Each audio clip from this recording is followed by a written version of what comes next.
Good morning, dear friend.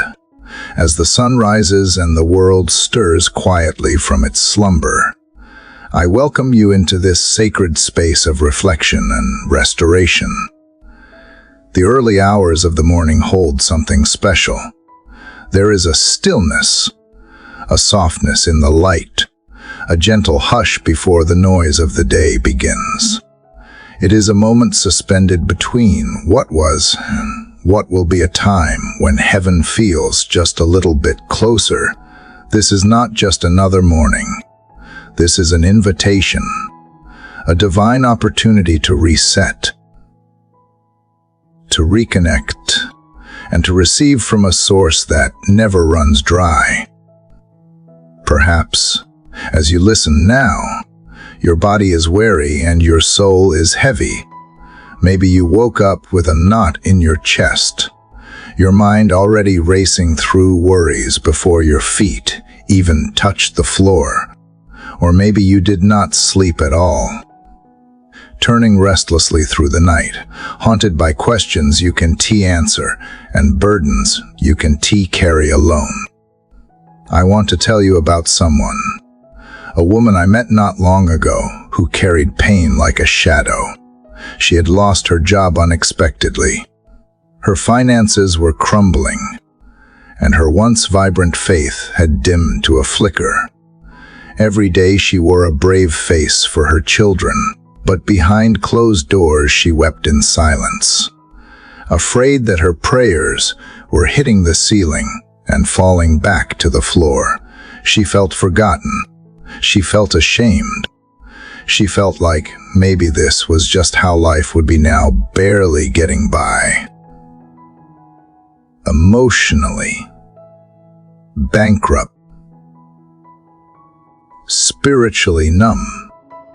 But something changed when she dared to speak her heart again, not with fancy words or perfect theology, but with honesty.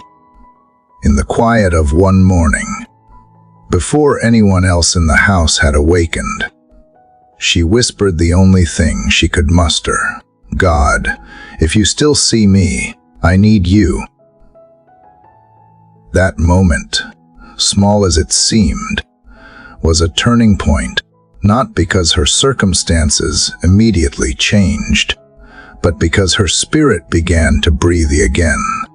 That breath, fragile, yet full of hope, became the first step in a new journey. A journey of provision, a journey of trust, a journey of encountering the God who does not just give barely enough, but more than enough. Maybe you see yourself in her story. Maybe your struggle looks different, but feels the same. You might be walking through financial stress, relational heartbreak, and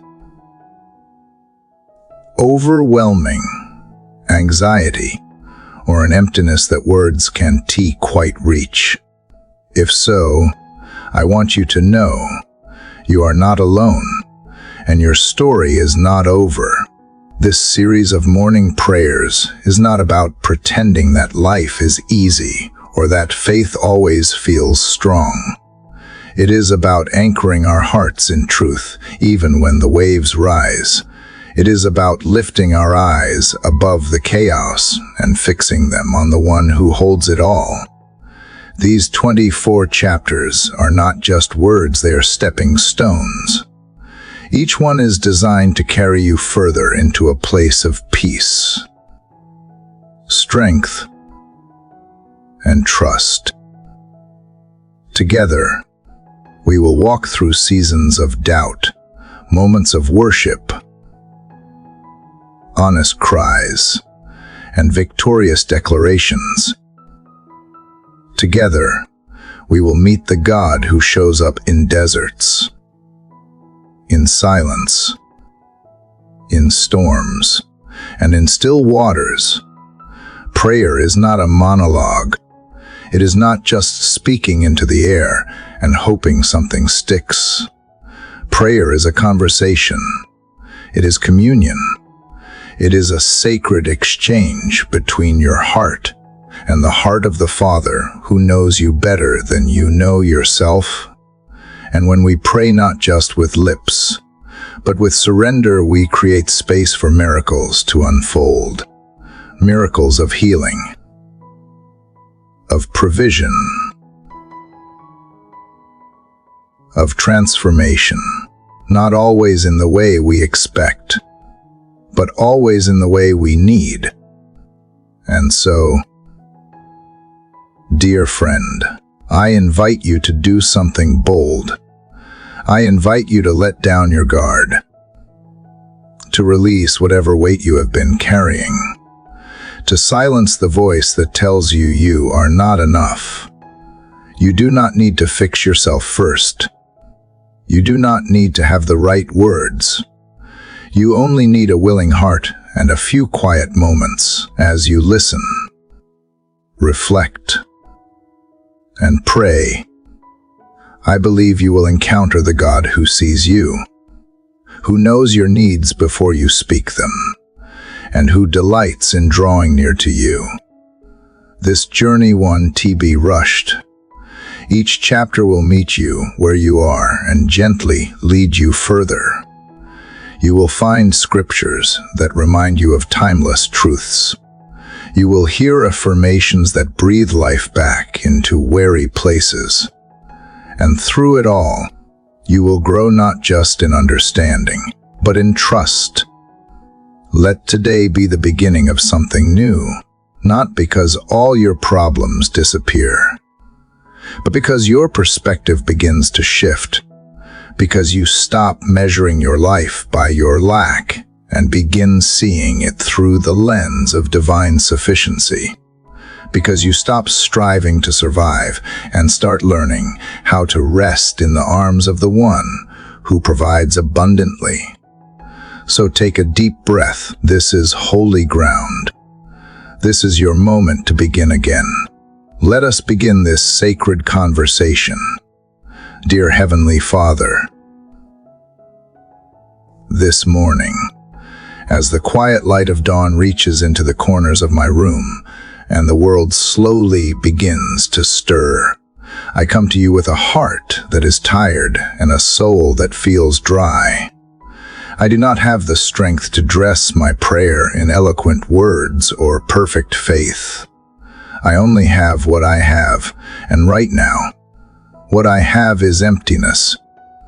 There are no crowds here, no noise, just me, the morning, and you, and in this stillness, I feel the weight of everything I have been carrying, the worry that clings to my chest before I even open my eyes, the ache that lingers in places I do not always understand, the questions I have been afraid to ask out loud. I do not come pretending to be whole today. I come as I am, fragmented, worn down, unsure, but I come. That is my offering. I have tried to fill this emptiness with my own strength. I have tried to outrun it, to ignore it, to reason it away, but it waits for me in the quiet moments, in the middle of the night, in the beginning of the morning. And so, instead of running, I choose now to bring it to you. Father, there are parts of me that feel forgotten, not just by people, but sometimes, if I am honest, even by you. I know you are good. I know you are kind, but some mornings, like this one, it is hard to feel that truth when everything inside of me feels silent and unanswered. I want to believe you still see me. I want to believe you still hear me. I want to believe you are not far away. I want to believe, even when my faith feels like a whisper instead of a roar. This morning I offer you that whisper. I offer you the quiet, shaky pieces of me. I do not know what to say beyond this. I need you. I need something more than empty routines and polite prayers. I need you to meet me here in the silence, in the space between brokenness and hope. I need you to find me in the dark corners of my mind, where fear and shame like to hide. I need you to speak a word that cuts through the lies I have been listening to. I need you to remind me that I am not too far, not too lost, not too late. There is no mask on my face this morning. No script. Just need. Just longing. Just a heart that wants to be held. Maybe that is all you have ever asked from me. Maybe you do not need performance. Maybe you just want honesty. If so, here it is. Here I am. I feel like a desert today, Lord, cracked and dry and aching for rain. I have been walking through this season thirsty and afraid that refreshment will never come, but somewhere deep inside, beneath the exhaustion and the fear, I still believe there is a well that never runs dry, a source that has not forgotten how to pour. I want to believe that you are that well, that you are still living water for a weary soul, that you have not closed the heavens, even if I have not felt the rain. I bring you the weight I woke up with, the unspoken grief, the quiet disappointments, the dreams I have shelved, the hopes I no longer name. I bring you the pressure to be strong for others when I feel so weak myself. I bring you my past failures and future fears. I bring it all, not because I think you will be impressed, but because I do not want to carry it anymore. I do not know what this day holds. I do not know what waits around the corner, but I ask that today I would feel something shift, not because everything outside of me changes, but because something inside me begins to wake up again. I do not need fireworks or thunder. I just need a flicker, a sign that you are near, a small reminder that I am still held, still seen, still loved. I am not asking for answers. I am asking for presence. I am not demanding solutions. I am reaching for connection. I am not looking for perfection.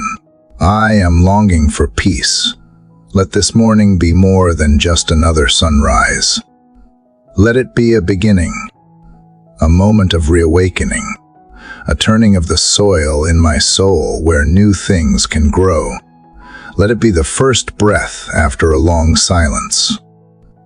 Father, teach me how to be with you here, in the emptiness, in the in-between, in the sacred hush before the noise of the day takes over. Teach me how to sit with you, how to listen again, how to simply exist in your presence without needing to prove anything. I am not here to perform. I am here to be poured into. I am here because I need you more than anything else. Speak to the places in me that have gone quiet. Touch the pieces I have given up on. Whisper life into the dry bones of my belief. I may not feel strong, but I can still choose to trust. Even now.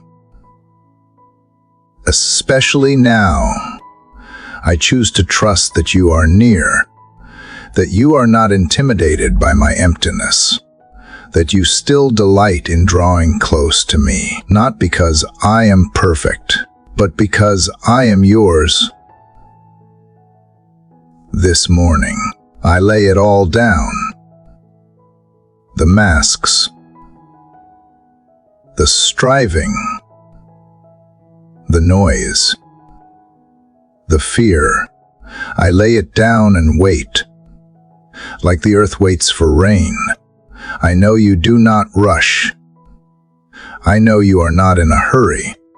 So I will sit with you in this stillness, believing that even now, you are doing something in me, maybe something quiet, maybe something slow, but something real,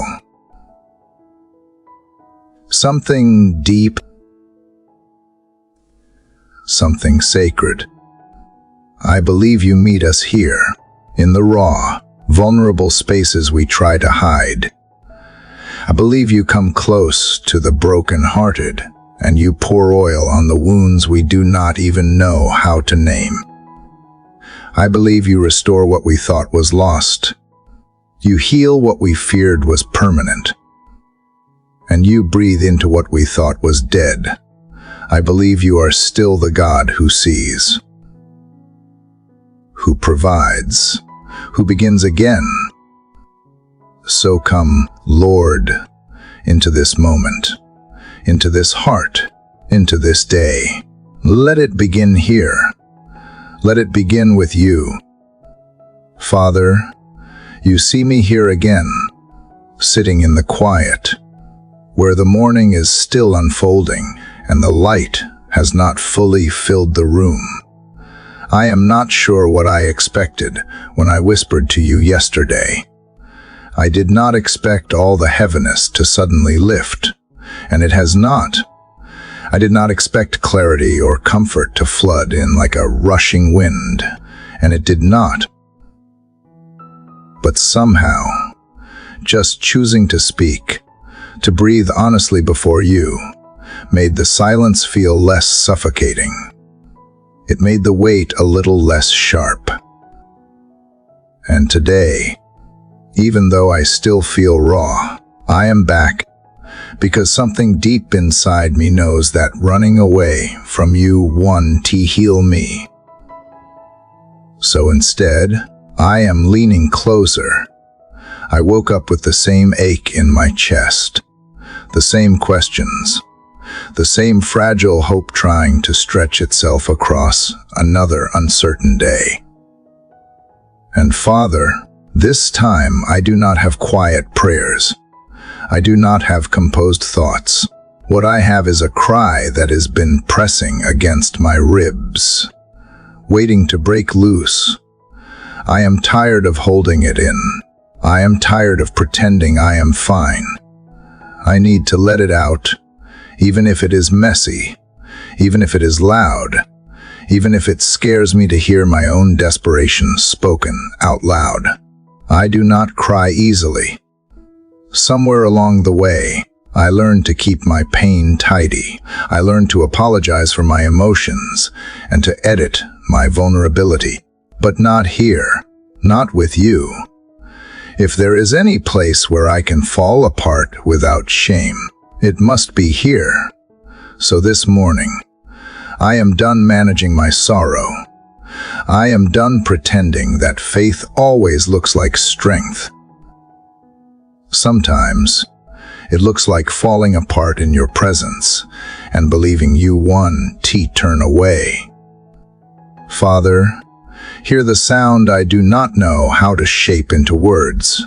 Hear the H that does not know how to pray. Hear the groan that has no grammar.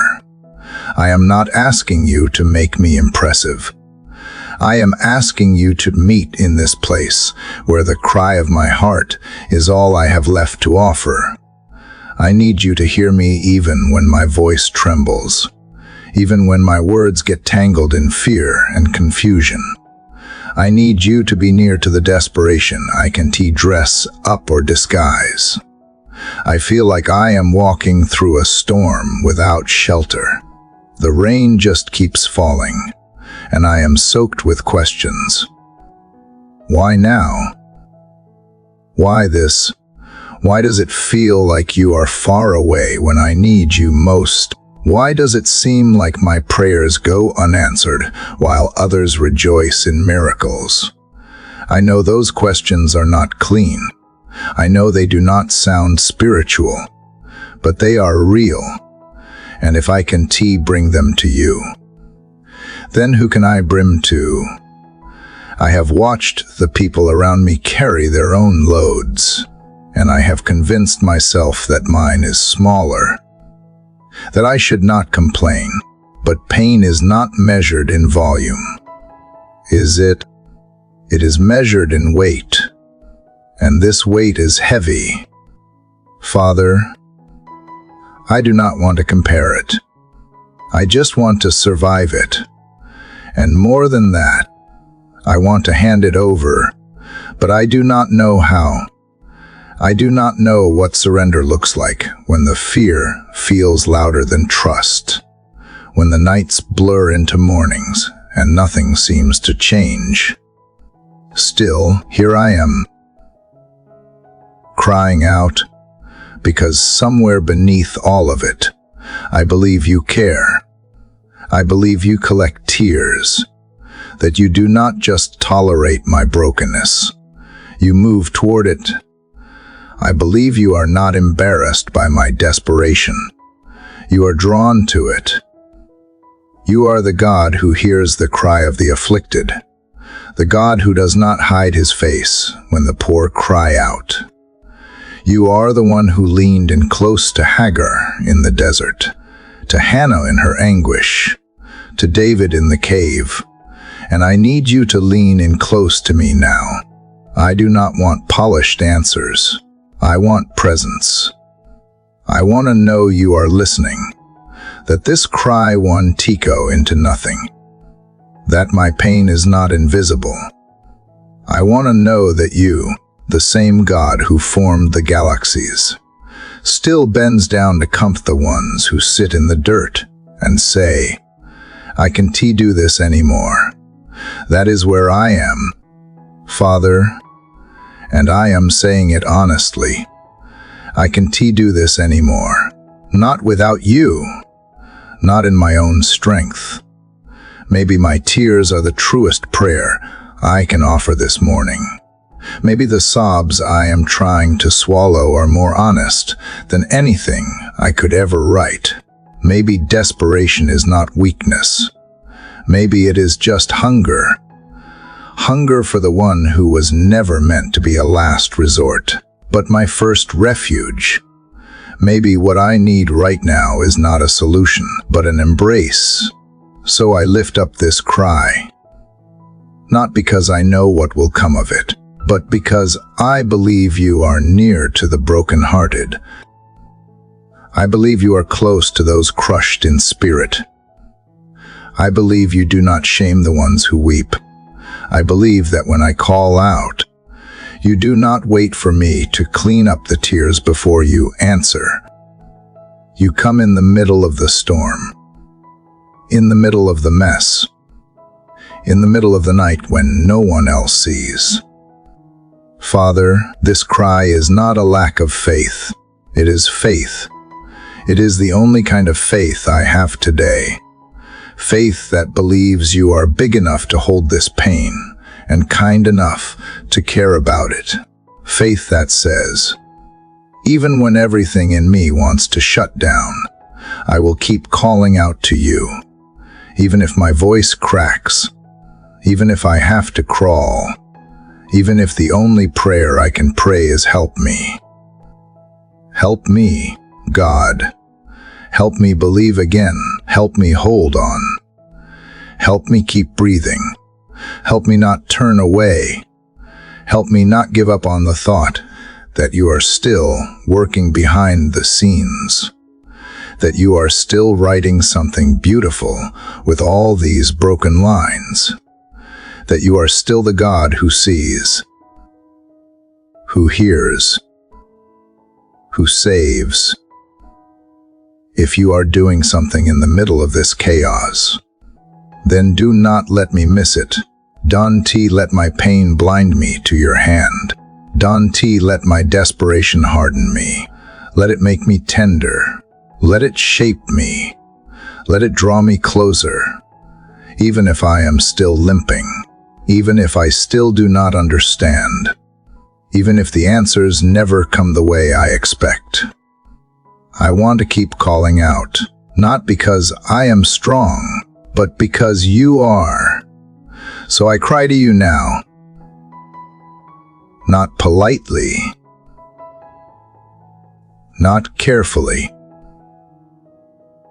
Just honestly, I cry with everything I have, trusting that my voice matters to you, that my tears matter to you, that my heart, even when trembling, even when doubting, is still held in your hands, and that somehow, even in this desperate place, I am not alone, I am not abandoned, I am not unseen. Because you, Father, are listening. And that is enough for now. Father, I am still here, still breathing through the H, still whispering through the tears, still leaning into the silence, where I trust you are listening. The cry that spilled from me yesterday was not polished or pretty, but it was real. And somehow, I think you honored that. I did not hear an answer in thunder. I did not see anything shift overnight. But I sensed something, quiet and steady, like the earth warming beneath my feet again. A sense that maybe you have not left me. Maybe you are closer than I have allowed myself to believe. And now, in this morning light, I feel something else stirring, a memory, a thread being pulled from deep within, gently bringing to the surface the stories I thought I had forgotten, not the painful ones. Not today. Today, it is the memories that carry warmth, the ones that remind me that you have never truly let go, that I have seen you move before, that I have known the sound of your faithfulness, even when it came in whispers. So, Father, I want to remember. I want to remember the time when I did not know how the bills would be paid, but then somehow, without me being able to explain it, provision showed up just in time. I want to remember the moments when I had no words left to pray, and yet peace wrapped around me like a blanket, softening the chaos inside. I want to remember the day when I stood at the edge of something I thought would break me. And instead, you carried me through, maybe not without bruises, but never without grace. These memories are not loud. They do not demand attention. They come like flickers of candlelight in a dim room, each one small but steady. And together, they begin to paint a picture that I have forgotten how to see, a picture of a God who has walked with me in every season, a God who has not only heard my cries, but responded, a God who has never once forgotten my name. Father, help me hold on to these memories, not as relics of the past, but as reminders of who you are in the present. You are not just the God who was faithful. You are the God who is faithful. The same hands that held me then are holding me now. The same voice that spoke calm into my storm still speaks today. And I want to believe, even with the remnants of fear still clinging to me, that you will do it again. When I look back, I see patterns. Patterns of rescue. Patterns of mercy. Patterns of you showing up in ways I never expected. I see the day when the anxiety was so thick I could not breathe, but you brought someone to speak peace over me. I see the season when I was drowning in loneliness, and you sent a friend who did not try to fix me, but just stayed.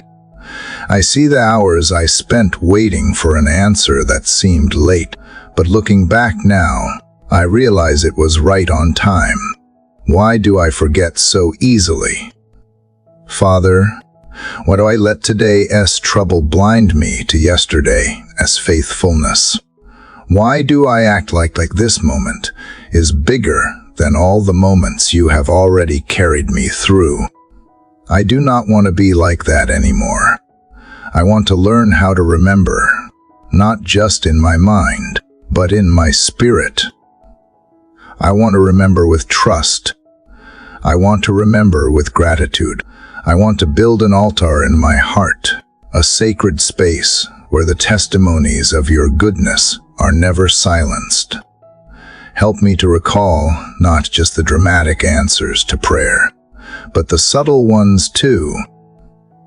The kindness that came through a stranger, a smile. The strength that returned when I thought I had nothing left.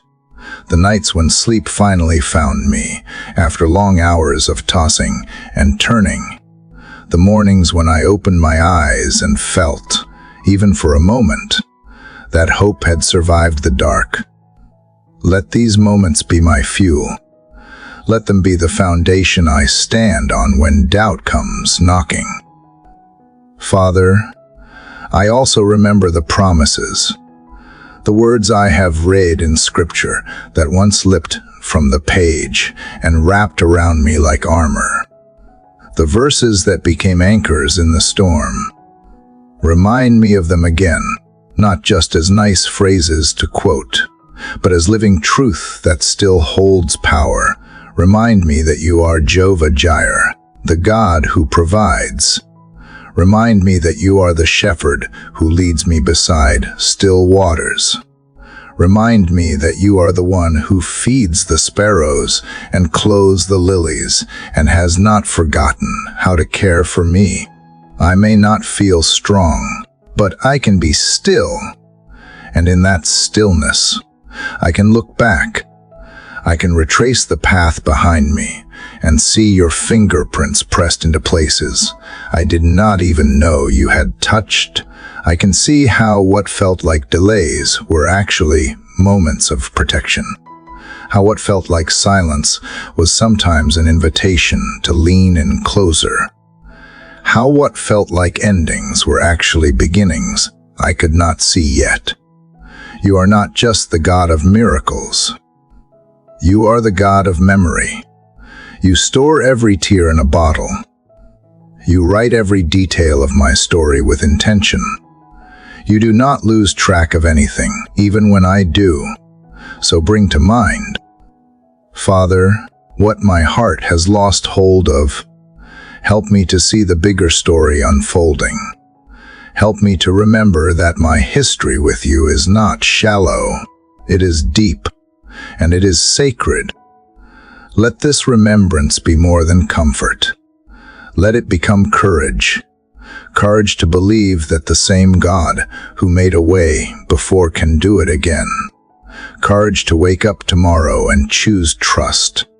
Even when nothing around me has changed. Courage to lift my voice and declare that I have seen your goodness, and I will see it again. I do not need to fabricate faith.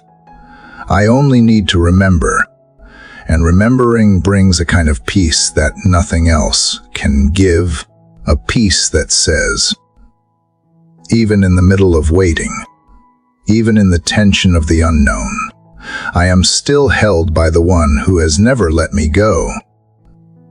So today, I pause not to beg, but to remember, not to complain, but to recall, not to demand, but to dwell.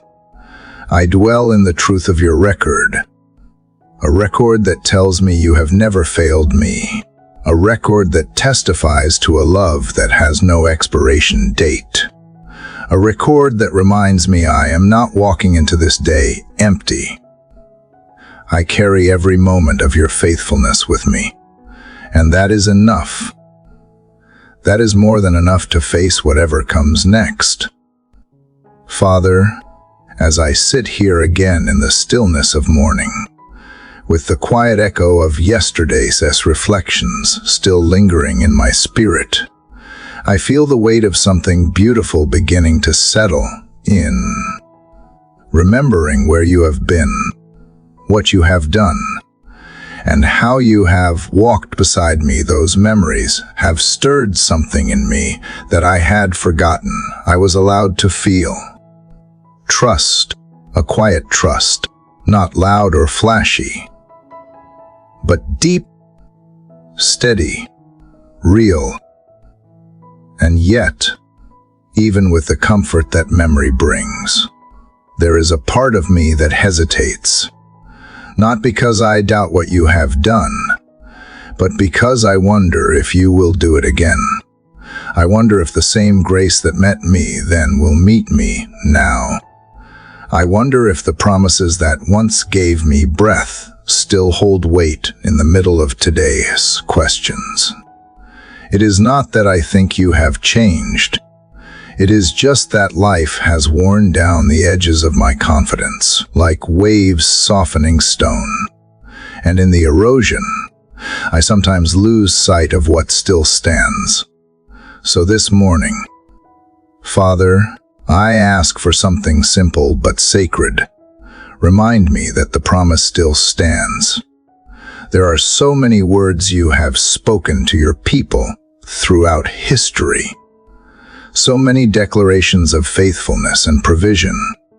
I have read them, repeated them, even memorized them. But right now, I need more than recitation. I need resurrection. I need those promises to come alive again in my heart, not as distant truths for someone else's story, but as personal anchors for my own. You promised that you would never leave or forsake me.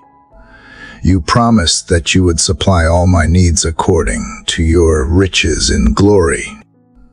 You promised that those who wait on you will renew their strength, that the righteous will never be forsaken, that you would finish the good work you started in me.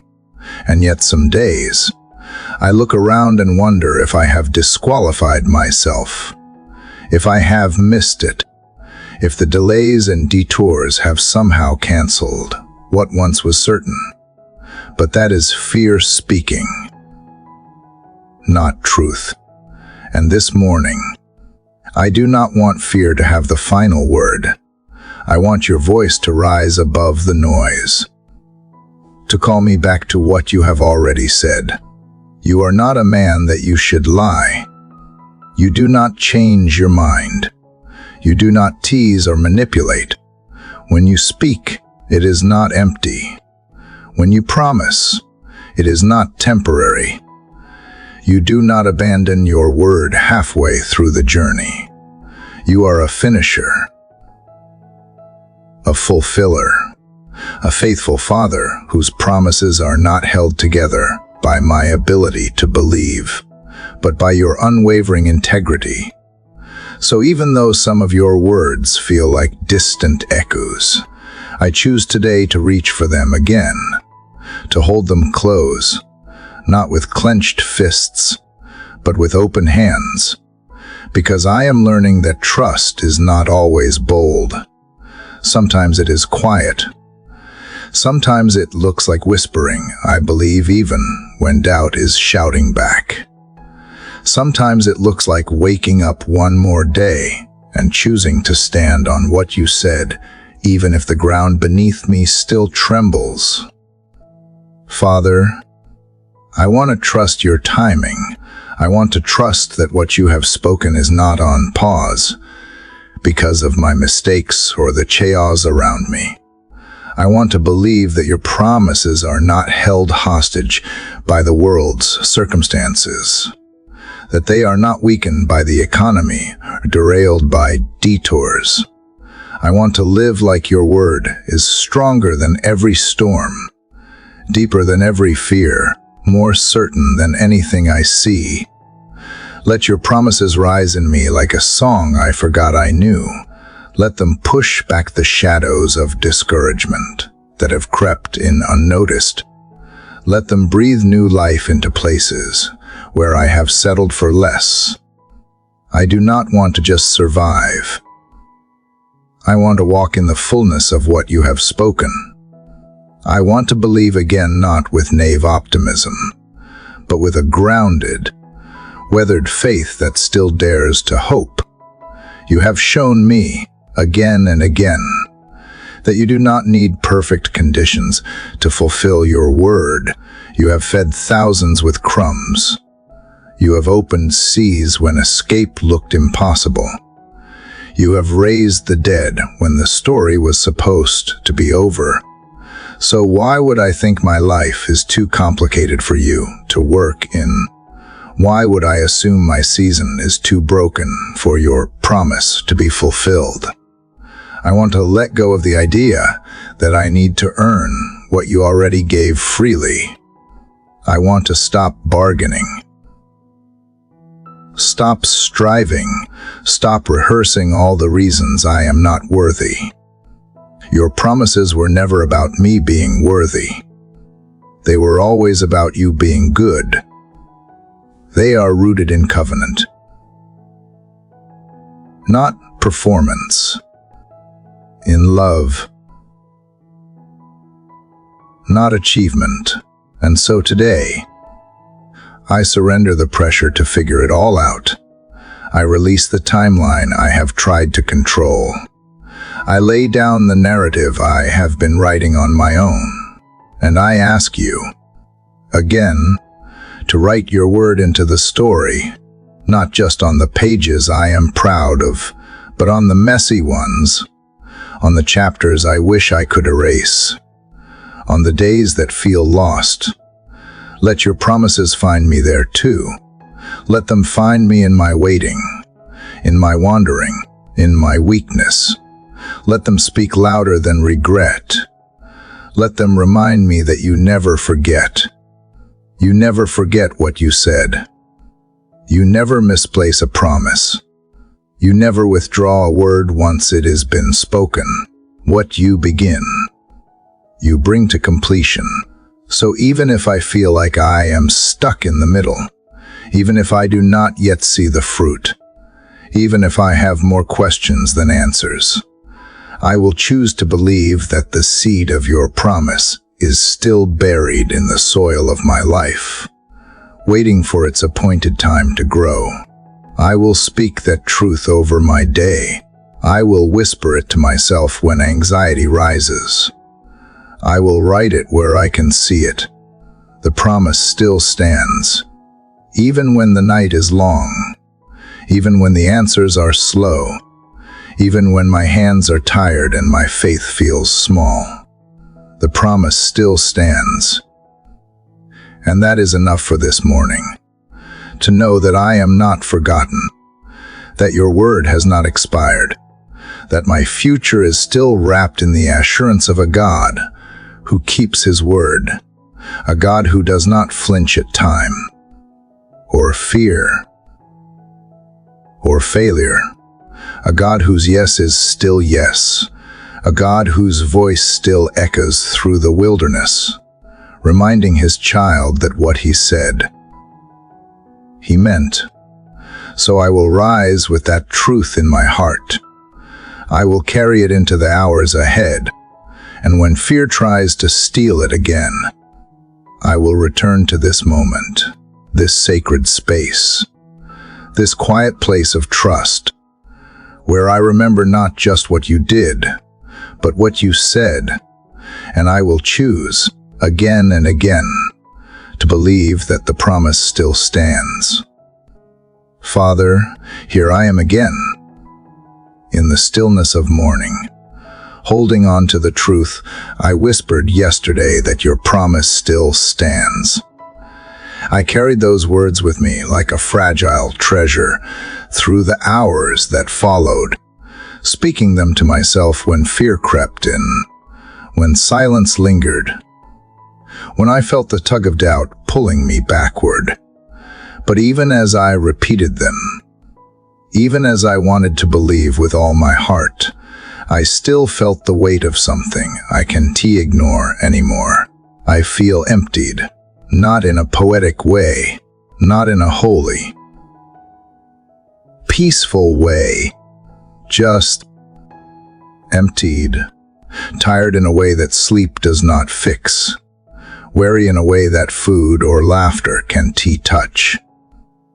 Like I have come to the end of what I can offer. So I bring that to you now, not as a confession of defeat, but as an offering, maybe the most honest one I have brought in a long time. I have nothing left, Father, not in the dramatic sense, not like I am giving up on life or walking away from you. But when I search my heart for what I can give you this morning, some spark of enthusiasm, some big declaration of faith, some confident plan for the day ahead, I come up empty.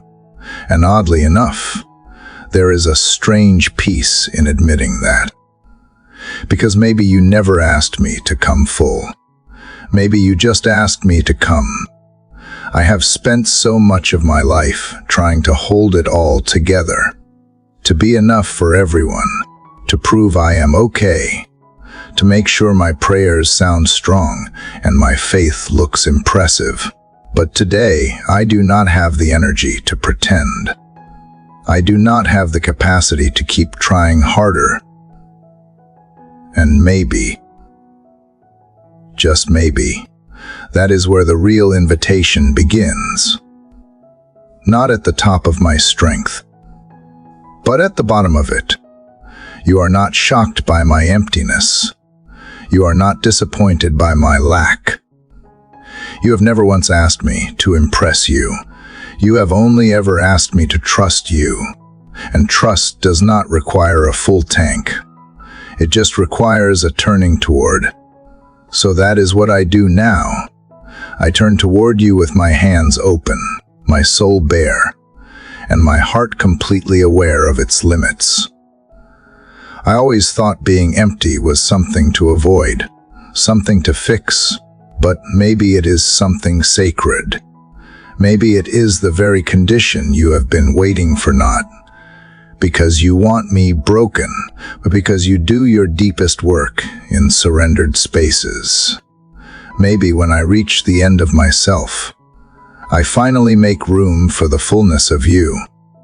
There is a quiet surrender here. Father, not resignation, not bitterness,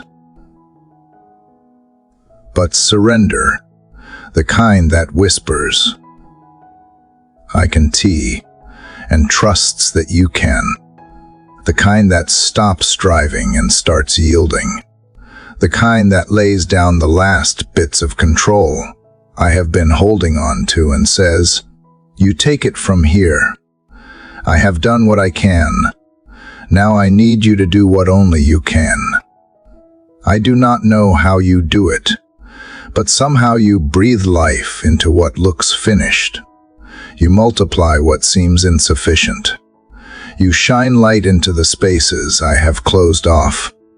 You meet me in the middle of the collapse and show me is not the end. It is the beginning of something entirely different. Something built not on my strength but on yours. So this morning, I am not asking for more energy or more answers or more clarity. I am asking for you. I do not need you to fill me so I can go back to doing everything on my own again. I need you to be my strength, not just refill mine. I need you to be my wisdom, not just sharpen my thoughts. I need you to be my rest, not just give me a break. I do not want to be restored to self-sufficiency. I want to stay dependent, because I am beginning to believe that dependence is not weakness. It is the safest place I can be. Father, I lay down all the internal pressure I have been carrying. The pressure to always have the right response. The pressure to stay positive. The pressure to keep smiling. I lay it down, not out of failure, but out of trust. You did not call me to be the hero of my story. You called me to walk with the one who already won. This place where I feel like I have nothing left, it is humbling, but it is also holy, because it removes every illusion that I was ever in control. It strips away the noise and the clutter. It silences the striving, and in its place, something quiet begins to rise. Not adrenaline, not ambition, but awareness that you are still here, that you are not disappointed in my depletion, that you are not stepping back because I am worn out. You are drawing closer, because emptiness is not the end, it is the invitation. And Father, if I have nothing else to give you today, I give you this, my yes to showing up, even if I show up shaky, my yes to resting in you instead of running from you, my yes to letting go of what I can carry, my yes to letting you be enough when I am not. That is all I have. And if your word is true and I believe it is, then that is enough.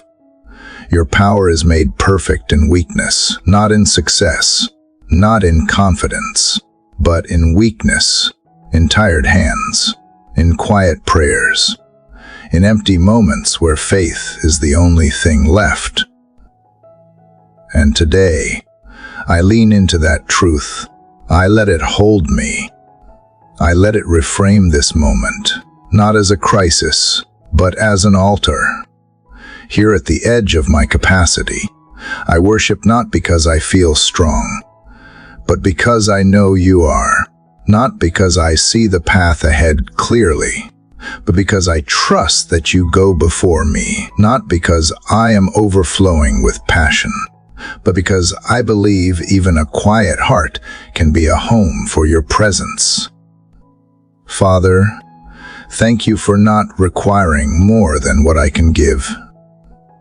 Thank you for meeting me here, in this quiet place where I confess that I do not have what it takes to face this day alone. Thank you for not turning away from my lack. Thank you for stepping into it, for standing in the gap, for being the provision I cannot find in myself. I offer this emptiness as worship. I offer this stillness as surrender. I offer this moment not because it is impressive, but because it is real. And I believe you value real more than polished, honest more than perfect, available more than busy.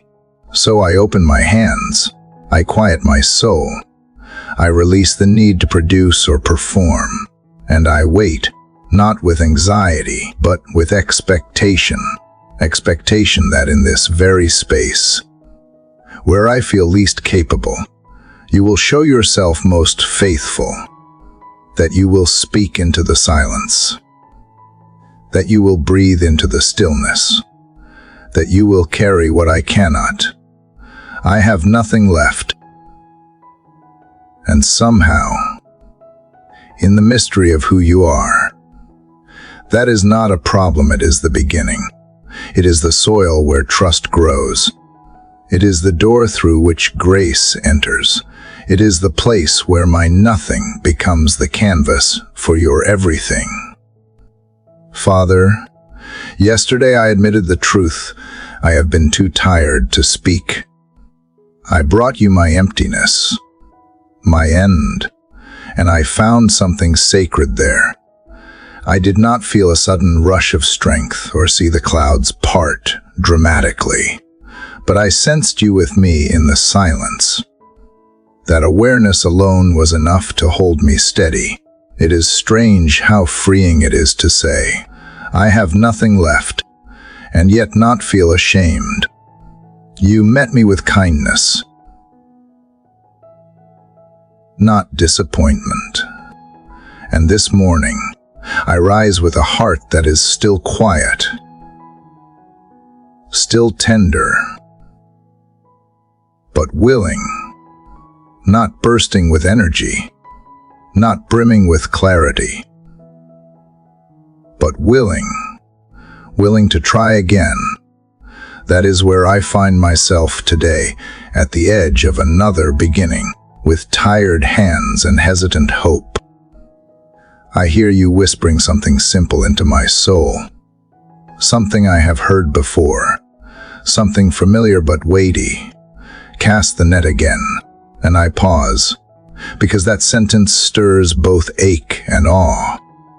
You know what I mean by that net. You know what I have poured into it, the long hours, the prayers that felt unanswered, the effort that felt invisible, the seasons where I believed, gave, served, waited, and ended up with empty hands. I have done this before. Father, I have cast the net. I have trusted. I have shown up. And more than once, I pulled it back in with nothing but seaweed and disappointment tangled in the lines. So to hear those words again, to feel you nudge me back to the water's edge, it is tender, it is beautiful, but it also touches a bruise I did not realize was still sore. Because it is one thing to try when you are fresh. It is another thing to try when you are exhausted. It is one thing to obey when your heart is full. It is something else entirely to obey when you are running on fragments. And yet, Father, something in me wants to say yes, not because I am confident in the outcome, not because I am sure this time will be different, but because I am beginning to understand that the miracle never depended on the net. It never depended on my technique, my timing, or even my strength. It depended on your word. And your word, no matter how simple, still holds power. So I take a breath, and I say it again, yes. I will cast the net again. I will step into the water, even with shaking legs.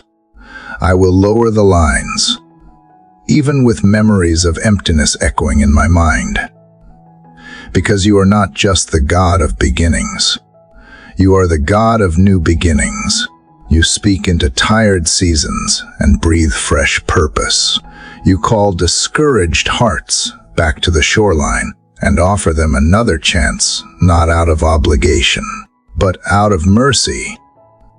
Father, give me the grace to obey when I do not understand, when logic says it is pointless, when history reminds me how often I have come up empty, when fear tells me it is foolish to hope again. Let your voice be louder than all of that. Let your presence quiet the what-ifs and the why bothers. I do not need certainty to move. I need courage. And courage, I have learned, is not the absence of fear. It is choosing to move anyway. This morning, I want to respond to your whisper, not with fanfare, but with faith, a quiet faith, one that does not demand signs, but trusts that obedience is its own form of worship. You are not asking me to perform. You are asking me to participate, to show up, to trust that you are doing something in the deep, even if I can't see it yet. And Father, I until part of me is afraid of more disappointment, of trying again and coming up empty. But you are not cruel. You are not careless with my heart. If you are asking me to lower the net, it is not to humiliate me or test me. It is to bless me, to remind me that what seems small in my hands can become more than enough when surrendered to yours. So today, I pick up the net again, maybe not with the same energy I had before, but with new trust. Trust that you are not leading me back into old frustration, but into new faith. Trust that your timing is better than mine, that your plan has not expired, that your heart is still turned toward me with love. I cast the net, not because I am certain of what I will catch, but because I am certain of who told me to try again. Help me to keep my eyes on you and not on the water. Help me to resist measuring success by what I see immediately. Let me find joy in the act of obedience, peace in the process, and patience in the waiting. If the net returns full, I will praise you. If it returns empty, I will still believe you are good, because I am learning, slowly and tenderly, that the true miracle is not always in the catch it, is in the trust it took to let it down again. Father, teach me how to live in the tension between disappointment and hope, how to breathe deeply in the space between obedience and outcome, how to keep casting, not because I am chasing results, but because I am following you. This is not about proving anything.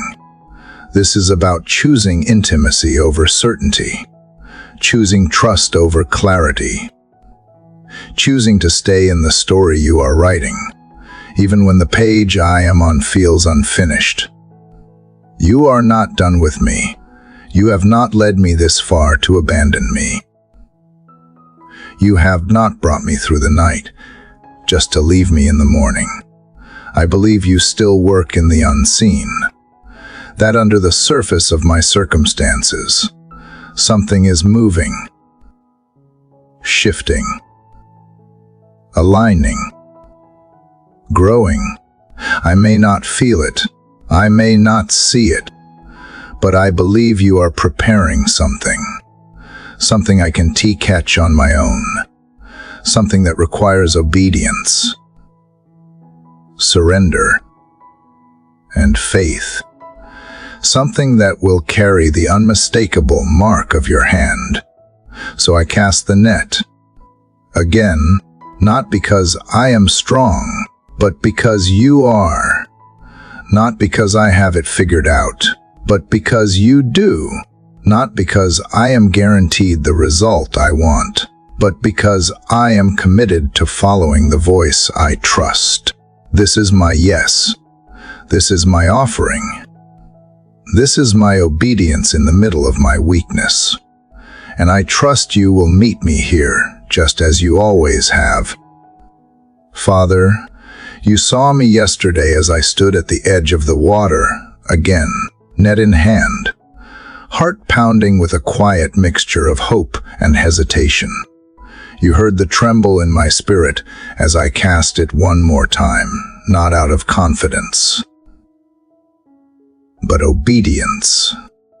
And though I have not seen the full catch, though I do not yet know what is hidden beneath the surface, I feel something shifting, not in the sea, but in me. There is a softening, a steadying, a deep realization unfolding, that sometimes the miracle does not begin with abundance. Sometimes it begins with something small. So today I come before you, Father, carrying what little I have.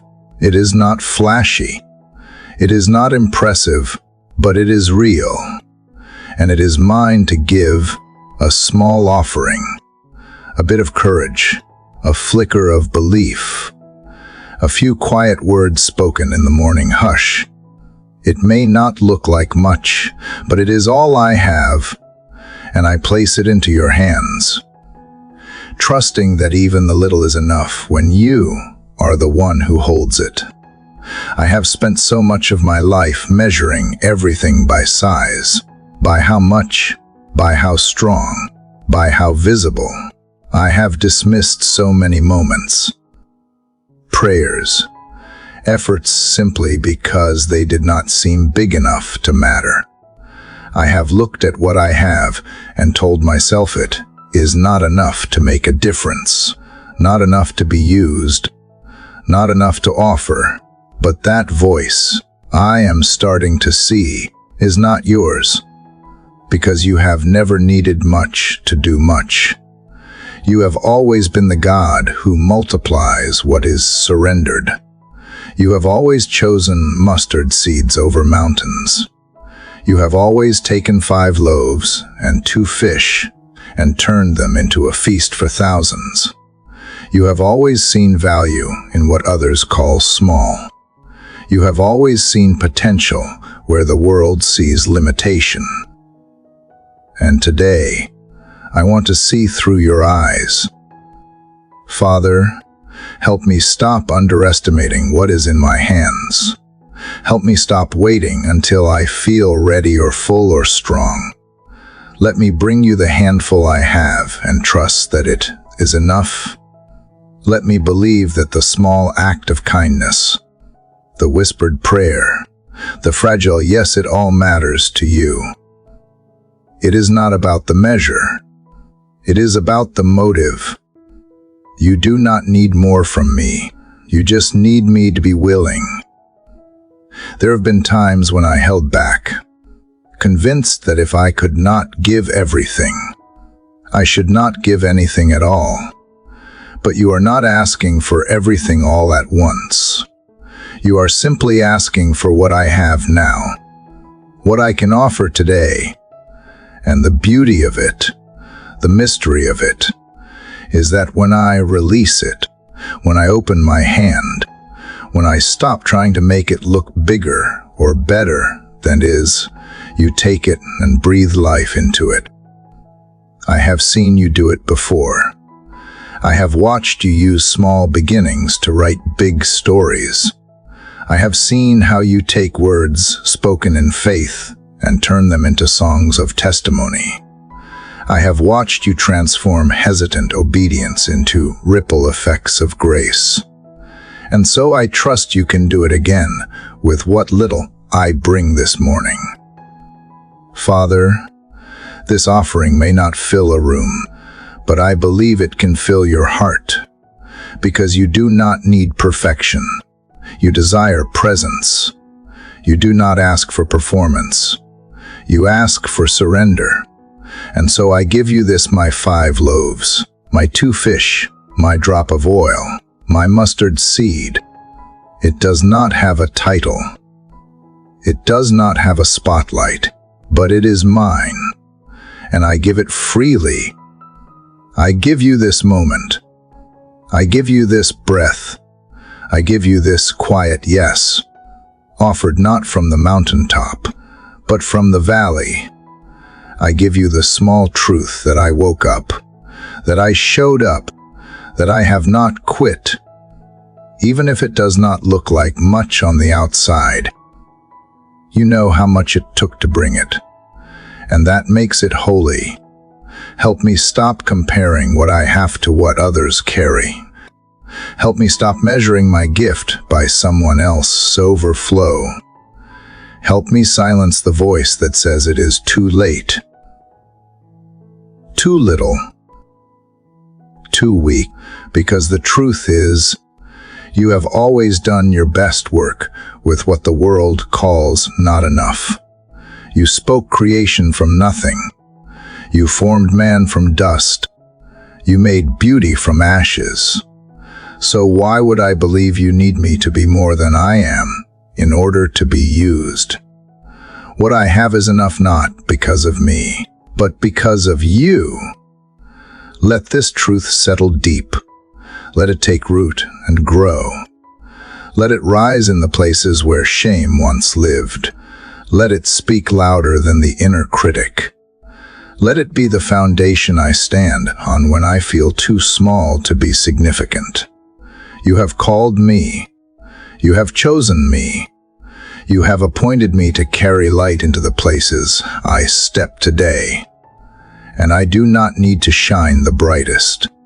I just need to shine. So I will show up, even if I feel unqualified. I will love the person in front of me, even if it is just with a smile or a kind word. I will pray the prayer, even if it is short and simple. I will share the truth, even if my voice shakes, because you see what is behind it all, the sacrifice, the hope, the faith it took to give what I have, and that, to you, is beautiful. Father, thank you for seeing the value in what I have often overlooked. Thank you for not waiting until I am overflowing to call me worthy. Thank you for teaching me that enough in your kingdom looks nothing like enough in the world. You are the God who multiplies, who stretches, who fills the gaps between what I give and what is needed. I may never fully see what you do with my offering. I may never know how far it reaches or how deep it touches, but I trust you. I trust that nothing given in love is wasted. I trust that nothing laid at your feet is forgotten. I trust that even if I never see the harvest, the seed was still worth planting. So I place it in your hands again.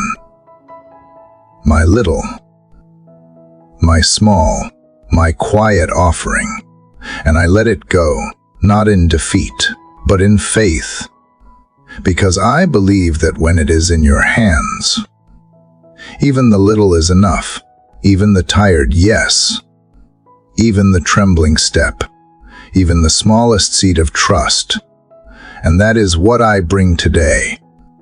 Father, not abundance, not grandeur, but sincerity, surrender, and the belief that you are who you say you are, the God who takes the small and makes it sacred, the God who takes the little and makes it more than enough. Father, yesterday I gave you my little, the humble pieces of hope still left in my hands. I laid them before you with open palms, believing, even if only in a whisper, that you could make something of them. And this morning, as I rise again into the quiet rhythm of a new day, I find myself needing something deeper, something more constant,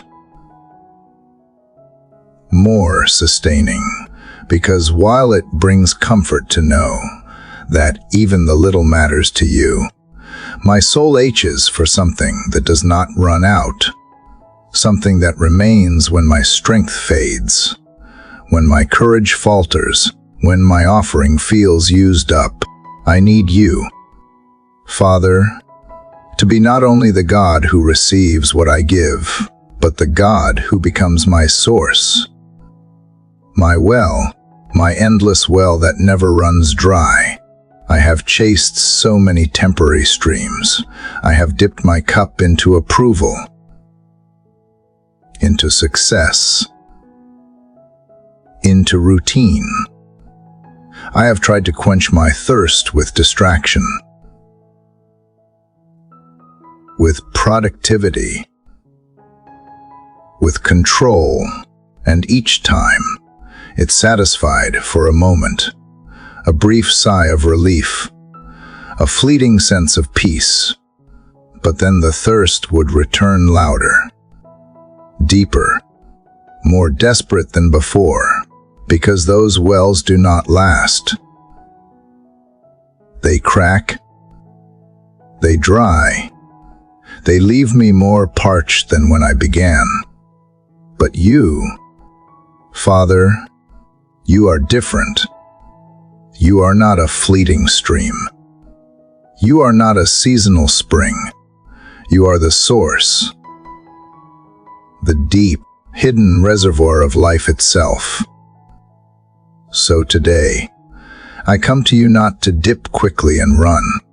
I come to remain, to draw from you again and again, not just in emergency, not just when I have run out of my own supply, but as a way of living. I want to learn how to live from the well instead of surviving on drops.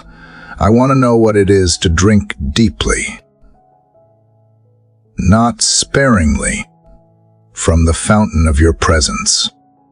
Teach me how to return to you before I am depleted, before I am exhausted, before I have tried everything else. Show me how to abide instead of visit, to rest instead of scramble. I am tired of rationing joy, as if I might run out. I am tired of guarding peace like a treasure I could lose at any moment. If you are the well that never runs dry, then I no longer have to live like I am on the edge of empty. Let your presence be the first place I run, not the last. Let it be the constant, not the crisis. Let it be the daily rhythm that carries me before I even realize I need carrying. I do not want to live as if I am barely holding on when you have offered me fullness. You did not create me to survive on fumes. You created me to overflow. But I confess, Father, I do not always know how to stay near the well. My attention wanders. My heart chases lesser things. My mind is cluttered with demands, distractions, voices that pull me in every direction.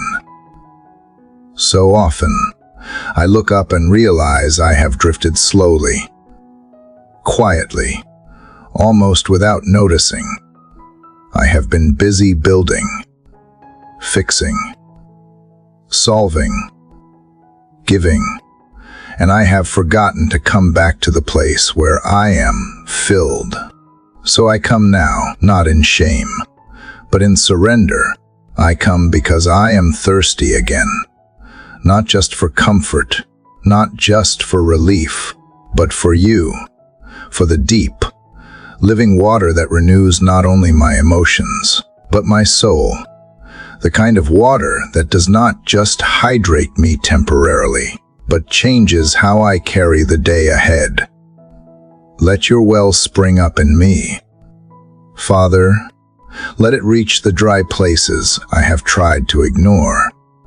Let it run into the corners I have kept closed. Let it wash over the weariness I have accepted as normal. Remind me that I was not created for drought. I was created for communion, for constant connection with the source that never fails, never fades, never runs low. Your well is not shallow.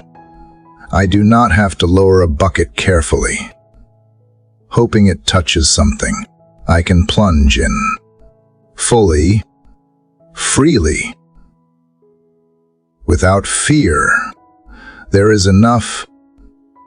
There has always been enough, not because I am good at drawing, because you are faithful to provide.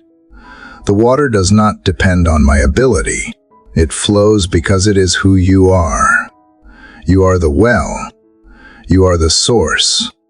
You are the spring that rises even in barren ground. And I need that today, Father, because the ground around me feels cracked in places, dry from waiting, parched from disappointment, worn from trying to bloom without rain. But I believe that even here, even now, your water flows, that in the middle of my not yet, in the heat of unmet expectations, in the loneliness that lingers longer than I hoped, it still flows. Quiet, steady, faithful. Let it rise in me today. Let it rise through scripture that reminds me who you are, through whispers that speak peace to my chaos, through moments of silence that are not empty, but full of your nearness. Let it rise as I pause to breathe, as I choose to stay soft instead of hardening.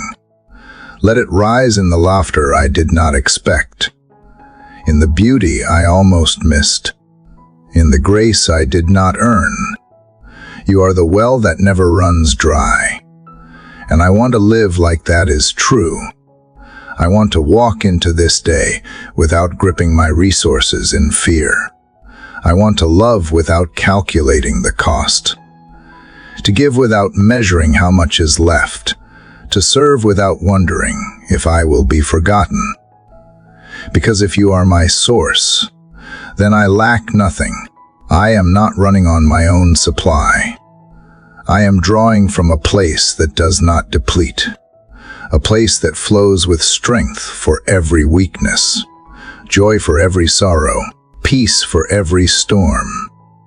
And even when I do not feel it, even when the well seems hidden, even when I do not hear the sound of water, I will believe it is there, because you are there.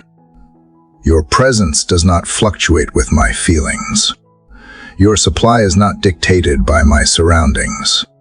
You are constant, unchanging, unshakable. My well, my fountain, my source. So let this be my prayer today.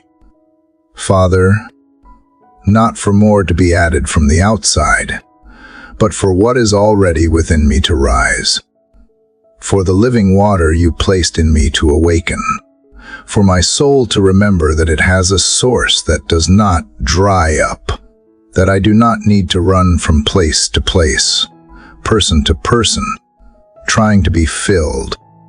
I need only to return to you, again and again, moment by moment, breath by breath. And as I do, I believe the water will rise. In stillness, in worship, in obedience, in trust, I will drink, and I will be renewed. And from that place, I will overflow, not because I am full of myself, but because I am full of you, the well that never runs dry. Father, you have reminded me that you are the well that never runs dry, and I have tasted what it means to be sustained not by bursts of emotion, but by a quiet current of grace running beneath the surface of everything. And yet, even as that truth settles in my spirit, I find that the noise around me is relentless. The world does not pause. The responsibilities do not shrink. The expectations press in from every side. And so this morning, I bring you a prayer not for more strength to move faster, but for the courage to slow down. I come asking not for answers, but for stillness, a stillness that lets me hear you again. I do not always realize how loud everything has become until I try to be quiet. The inner dialogue, the to-do lists, the unfinished conversations, the fears I pretend I have already handed over. They rise up the moment I stop moving, and it is then I see how much I have learned to find comfort in motion, in doing, in fixing. But motion is not always peace. Business is not always purpose. And sometimes the bravest thing I can do is be still and know that you are God. So here I am. Father, not to perform, not to produce, but to pause, to breathe, to turn down the volume of everything that is not you, and to listen for the sound of your presence. I do not need you to shout. I just need to be quiet enough to hear the whisper. You have never competed for my attention. You have never forced your voice above the crowd. You speak with a gentleness that waits to be invited in. You draw near to the quiet heart, the open hands, the soul that dares to sit still in a world that constantly demands movement. And I want to be that soul today.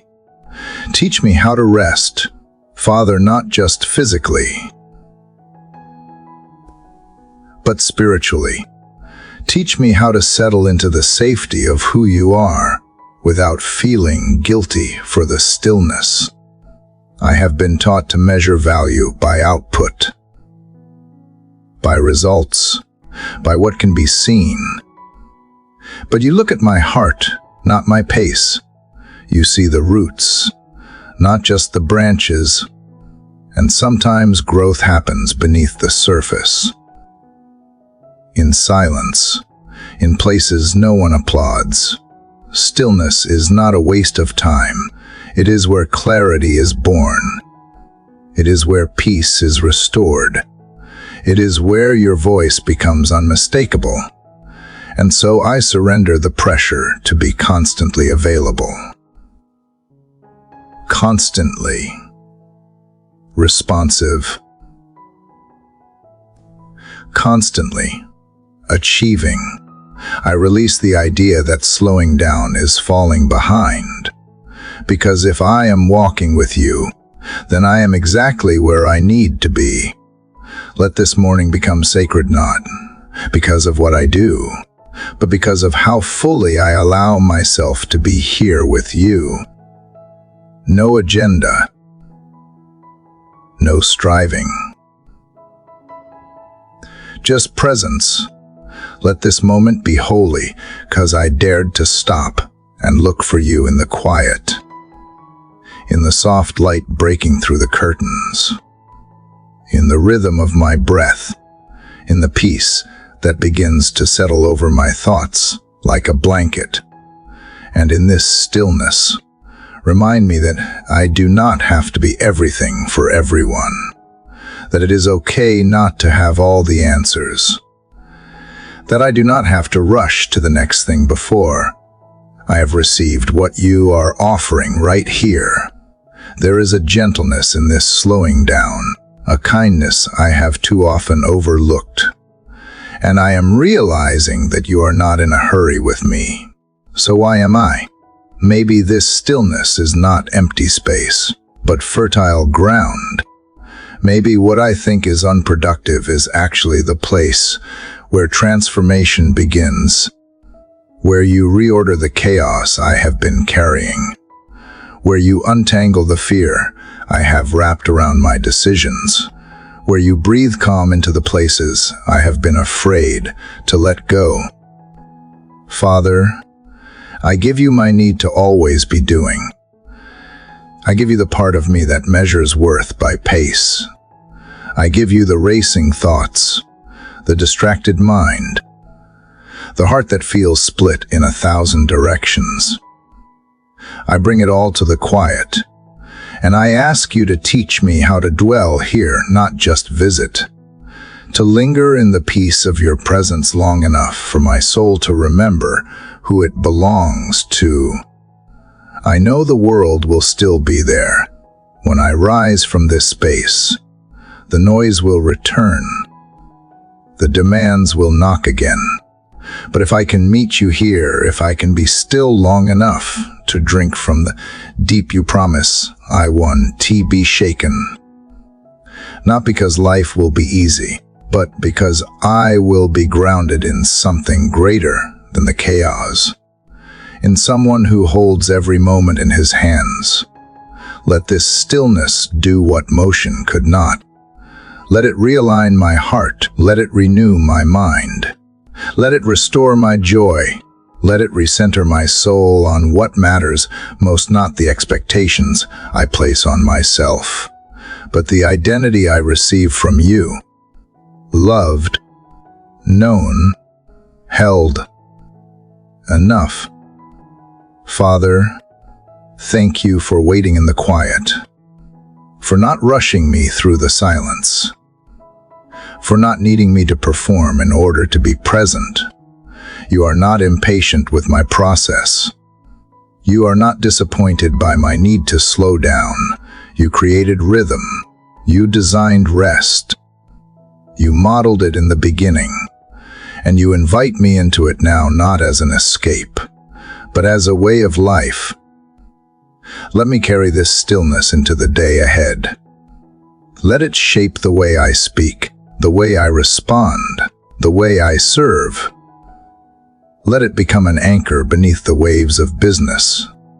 Let it remind me that peace is not found in the absence of problems, but in the presence of you, and that presence can be carried quietly, steadily into every room I walk into, every conversation I hold, every decision I make.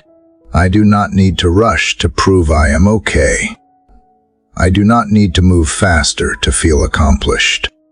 I need only to return to stillness, again and again, where you wait with open arms and unshackable peace. You are the God who leads beside still waters. You are the shepherd who restores. And today, I choose to follow not in a sprint, but in step.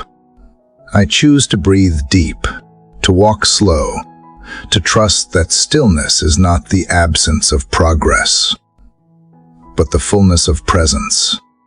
Let my soul learn to love the quiet again. Let it become the place where I find you not once, but daily. Let it be where I stop chasing and start receiving, where I stop reacting and start listening, where I stop striving and simply rest, and knowing that everything I need is already found in you. Father, even as I sit in this gentle quietness, learning to embrace stillness and your presence more deeply, I sense a quiet stirring in my heart, a new awareness that rises not from spectacular miracles or grand revelations, but from something much simpler, an invitation to rediscover joy in the ordinary. And so, I lean into this morning with open hands, asking you to teach me how to notice you not only in sacred silences, but also in the rhythms of my daily life. I used to believe that joy had to be loud, something explosive or obvious, something that overwhelmed and conquered every trace of sorrow. But now I see it differently. I see it like a soft thread running through the smallest things. I find it not in escape, but in embrace, in a cup of warm tea, in the sunlight resting on the windowsill, in the laugh of a loved one, in the breath that still fills my lungs. You are present in these unnoticed places, offering joy not as a reward, but as a way of being. Father, thank you for being the kind of God who does not only show up in burning bushes or parted seas, but who delights to dwell in kitchens and hallways, in car rides and quiet dinners, in morning routines and even in unfinished tasks. You are the God of the mundane as much as the miraculous. And today, I want to meet you right there in the middle of my ordinary. Let me not chase joy as if it were somewhere far off. Let me not wait for the perfect moment, the perfect circumstance, or the perfect version of myself to be happy. Instead, give me eyes to see what already is. Give me a heart that dances at the sound of birdsong, that smiles at the warmth of clean laundry, that pauses to appreciate a conversation, a shared silence, or a meal prepared with care. These are sacred moments, too. Sometimes I have missed the blessing because I was waiting for something louder. Sometimes I have walked past the holy because it looked too simple. But joy is not always found in the extraordinary. It is hidden like treasure in the familiar. And maybe that is why it lasts. Maybe that is why it sustains, because it teaches me to be fully present with what is instead of endlessly grasping for what might be. Father, awaken me to the wonder of now. Strip away the belief that everything has to change before I can feel alive again. Help me notice your fingerprints in the repetition, in the daily walk, the daily work, the daily grace. You are not wary of these rhythms. You designed them, and within them, you offer moments of delight that are meant to soften my heart and steady my soul. Today, let joy come not as a lightning bolt, but as a whisper. Let it arrive in the scent of morning coffee, the gentle rustle of leaves, the kindness in someone's eyes. Let it rise in me quietly but deeply, not depending on everything going right, but rooted in the unshakable truth that you are with me, and you are good. You have not called me to live in constant striving, nor in endless waiting for life to begin. You have called me to live now, to love now, to laugh now, to receive what is already pouring out from your heart. And joy is part of that outpouring. It is not selfish to receive it. It is not naive to delight in what is small. It is not denial to find happiness, even while still waiting for healing. It is faith that goodness and mercy are not just coming, but already here. Father, let me live this day with open eyes and an open spirit. Let me find joy in washing dishes, in answering emails, in folding clothes, in caring for others, in the pauses between responsibilities. Let me bring a smile to someone else, not because I have everything figured out, but because joy has visited me and asked to be shared. And when sorrow comes, as I know it does, let joy still sit beside it, not to erase it, but to remind me that pain is not the only voice that speaks, that even in the valley, there are lilies. Even in the waiting, there are sunrises. Even in the tension, there is beauty. And even in the cracks of life, light gets in. Help me not to postpone my joy until the world changes. Let me not tie it to outcomes I cannot control. Let me not measure it by the standards of others. Let joy be mine because you are mine, and because you have taught me that the kingdom of heaven often looks like a mustard seed, like yeast in dough, like a pearl hidden in a field quiet, small, but infinitely precious. And in that kind of joy, Father, let me find resilience. Let it be the oil that keeps my lamp burning. Let it be the melody under the noise. Let it be the posture of my heart when I walk into every room. Let it color my words, soften my judgments, and deepen my gratitude. Because the person who knows how to rejoice in the small will never live impoverished. Even when much is lacking, let joy not be rare. Let it not be foreign. Let it not be reserved for vacations or milestones. Let it become the soil I walk on. Let it live in my eyes. Let it return to me again and again like the tide familiar. Faithful and full of you, I do not need fireworks. Father, I just need to remember that you are here, and where you are, joy is not optional, it is inevitable. Maybe not loud, maybe not constant, but real. And enough. You created me not only to survive, but to rejoice, to marvel, to savor, to live not only in prayer and perseverance, but also in delight. So I welcome joy today as a companion. I let it sit beside my questions. I invite it to linger in my routines. I trust that you, who formed laughter and wonder, never meant for me to forget how to use them. Let joy be worship. Let it be surrender. Let it be my response to a God who chose to walk among us, not just to save us, but to show us how to live fully, freely, with hearts awakened to the sacred in everything. And even now, Father, I smile because I see you again, not in thunder, not in fire, but in the stillness and in the simple. in the laughter that bubbles up unannounced, in the quiet peace that settles without permission, in the joy that comes when I least expect it and reminds me, this, too, is holy. This, too, is enough. This, too, is you. Father, as the joy from yesterday still lingers like the soft glow of dawn, I find myself exhaling, slowly, into this quieter moment.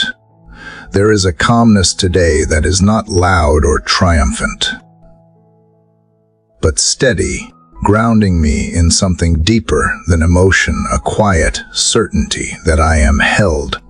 The more I walk with you, the more I realize how deeply I need to rest, not just physically, but soul deep in the safety of your care.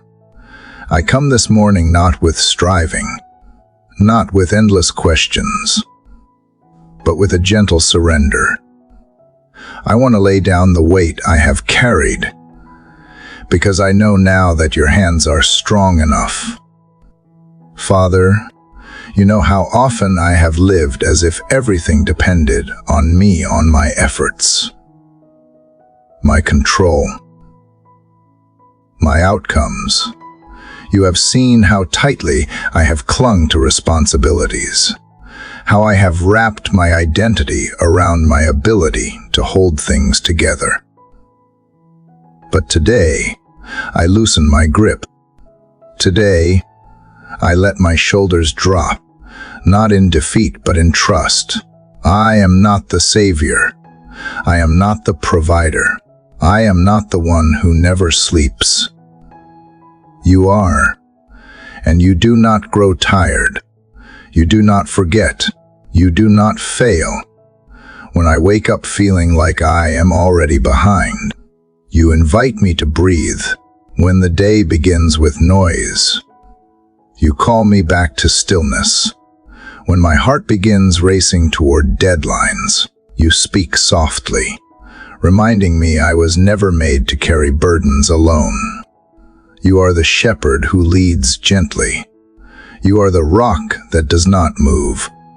You are the refuge I run to when my strength runs out. You are not annoyed by my neediness. You are not impatient with my weariness. You welcome it. You say, "Come to me, all who are weary and burdened, and I will give you rest." So I come. I do not come because I have earned your care. I come because I am your child, and you are my father, and fathers care, not just in principle, but in practice. You watch over me, not from a distance, but right in the middle of my mess. You know my thoughts before I speak them, my fears before I name them, my fatigue before I feel it. You know when I am running on empty, even when I pretend to be fine, and you meet me there. Help me rest today, not just from activity, but from anxiety. Let me stop rehearsing all the what-ifs.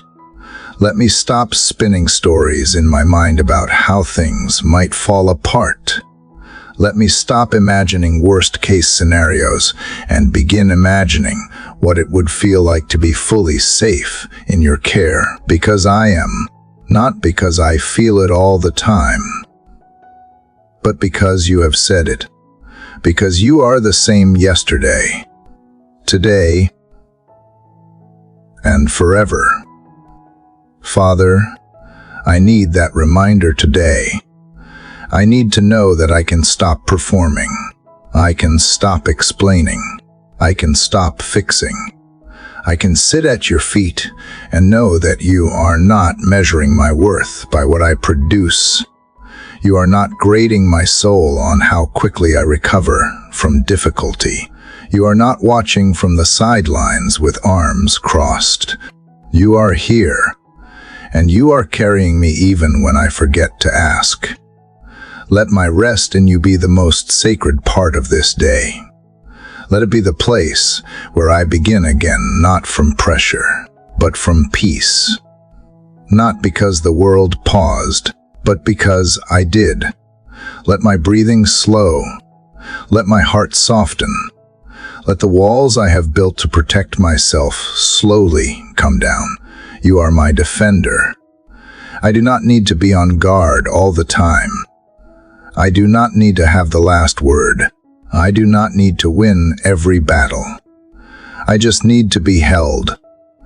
I look around and see a world that is rushing, pushing, constantly afraid of missing out or falling behind. But you are never in a hurry.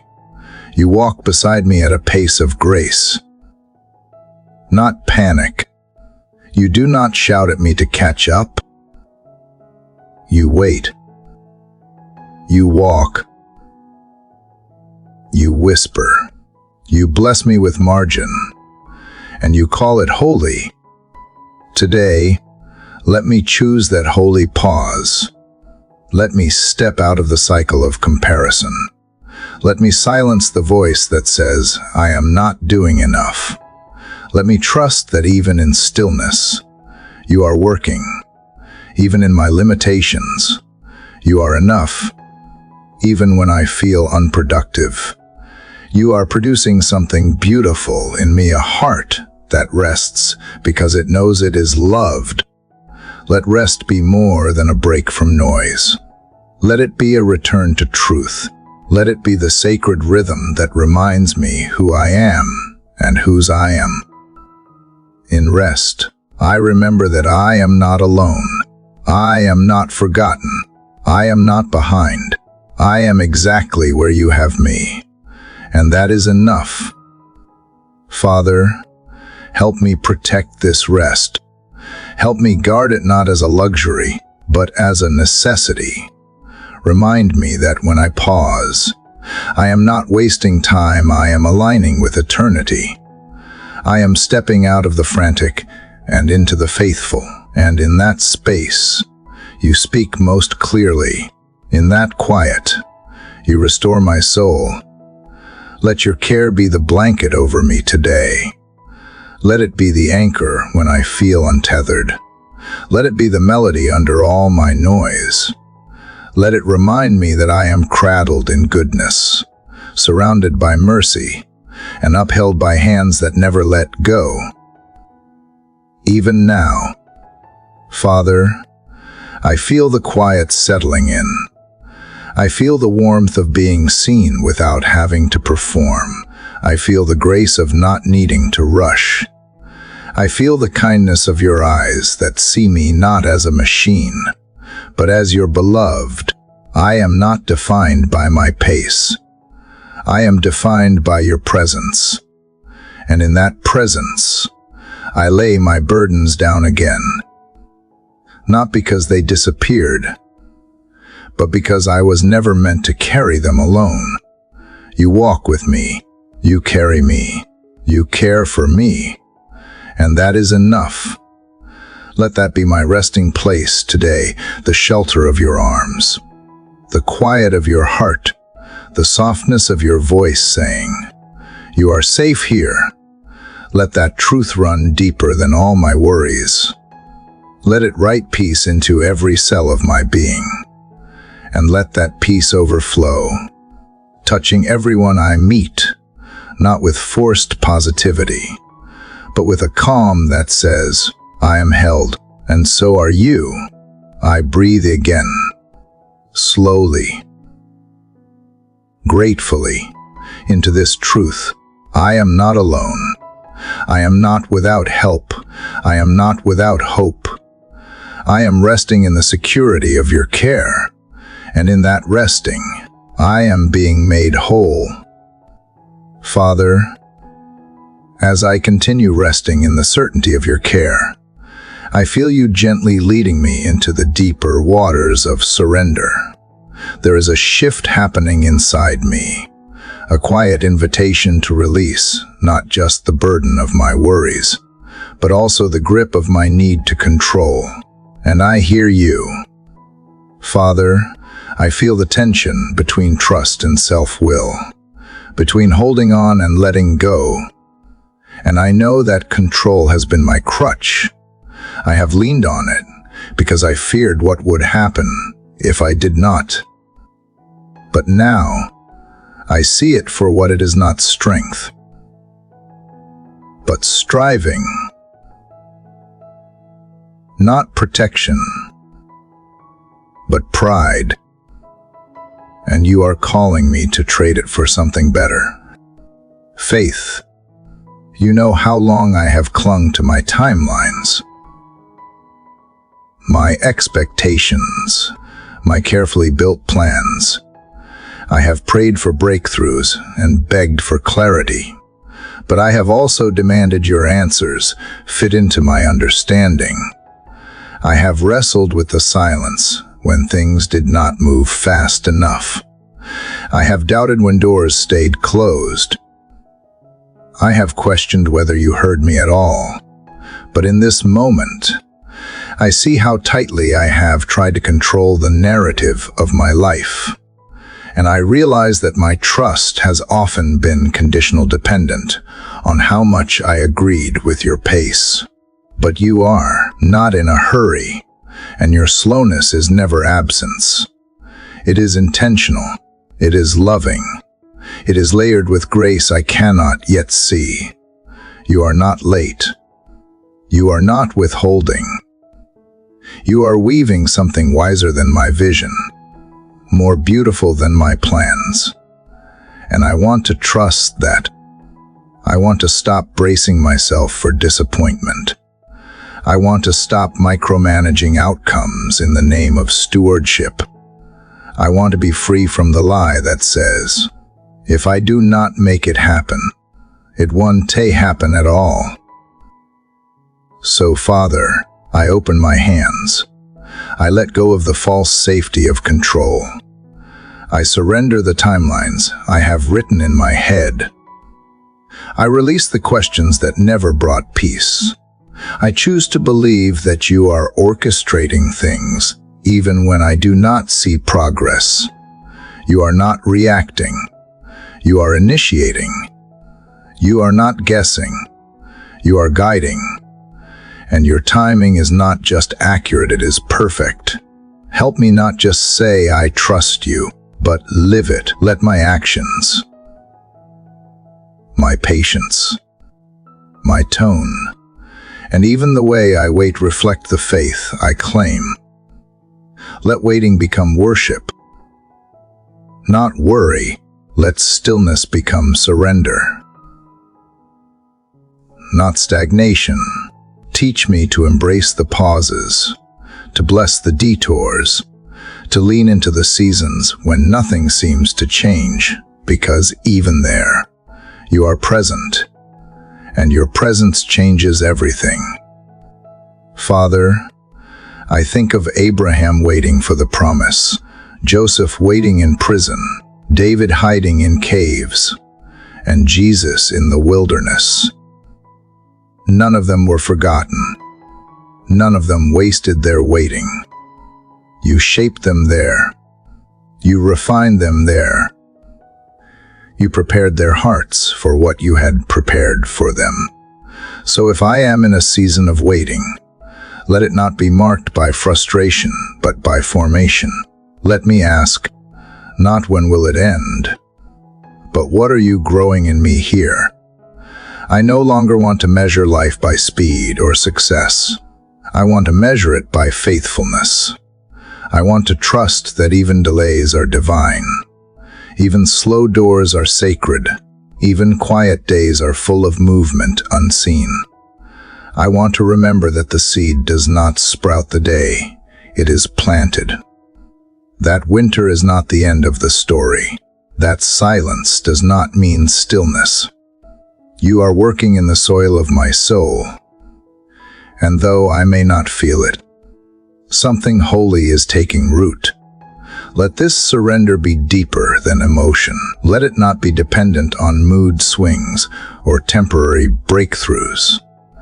Let it be a daily decision to trust without proof, to walk without a map, to breathe without needing all the answers. Let me trust the shepherd, even when I do not see the path, and when fear tries to creep in, when I am tempted to grab the reins again. Remind me gently of who you are. You are the God who parts seas, who sends manna in the wilderness, who commands the sun to rise. You are the same God who knows when a sparrow falls and numbers every hair on my head. You are not forgetful. You are not far. You are not indifferent. You are Father.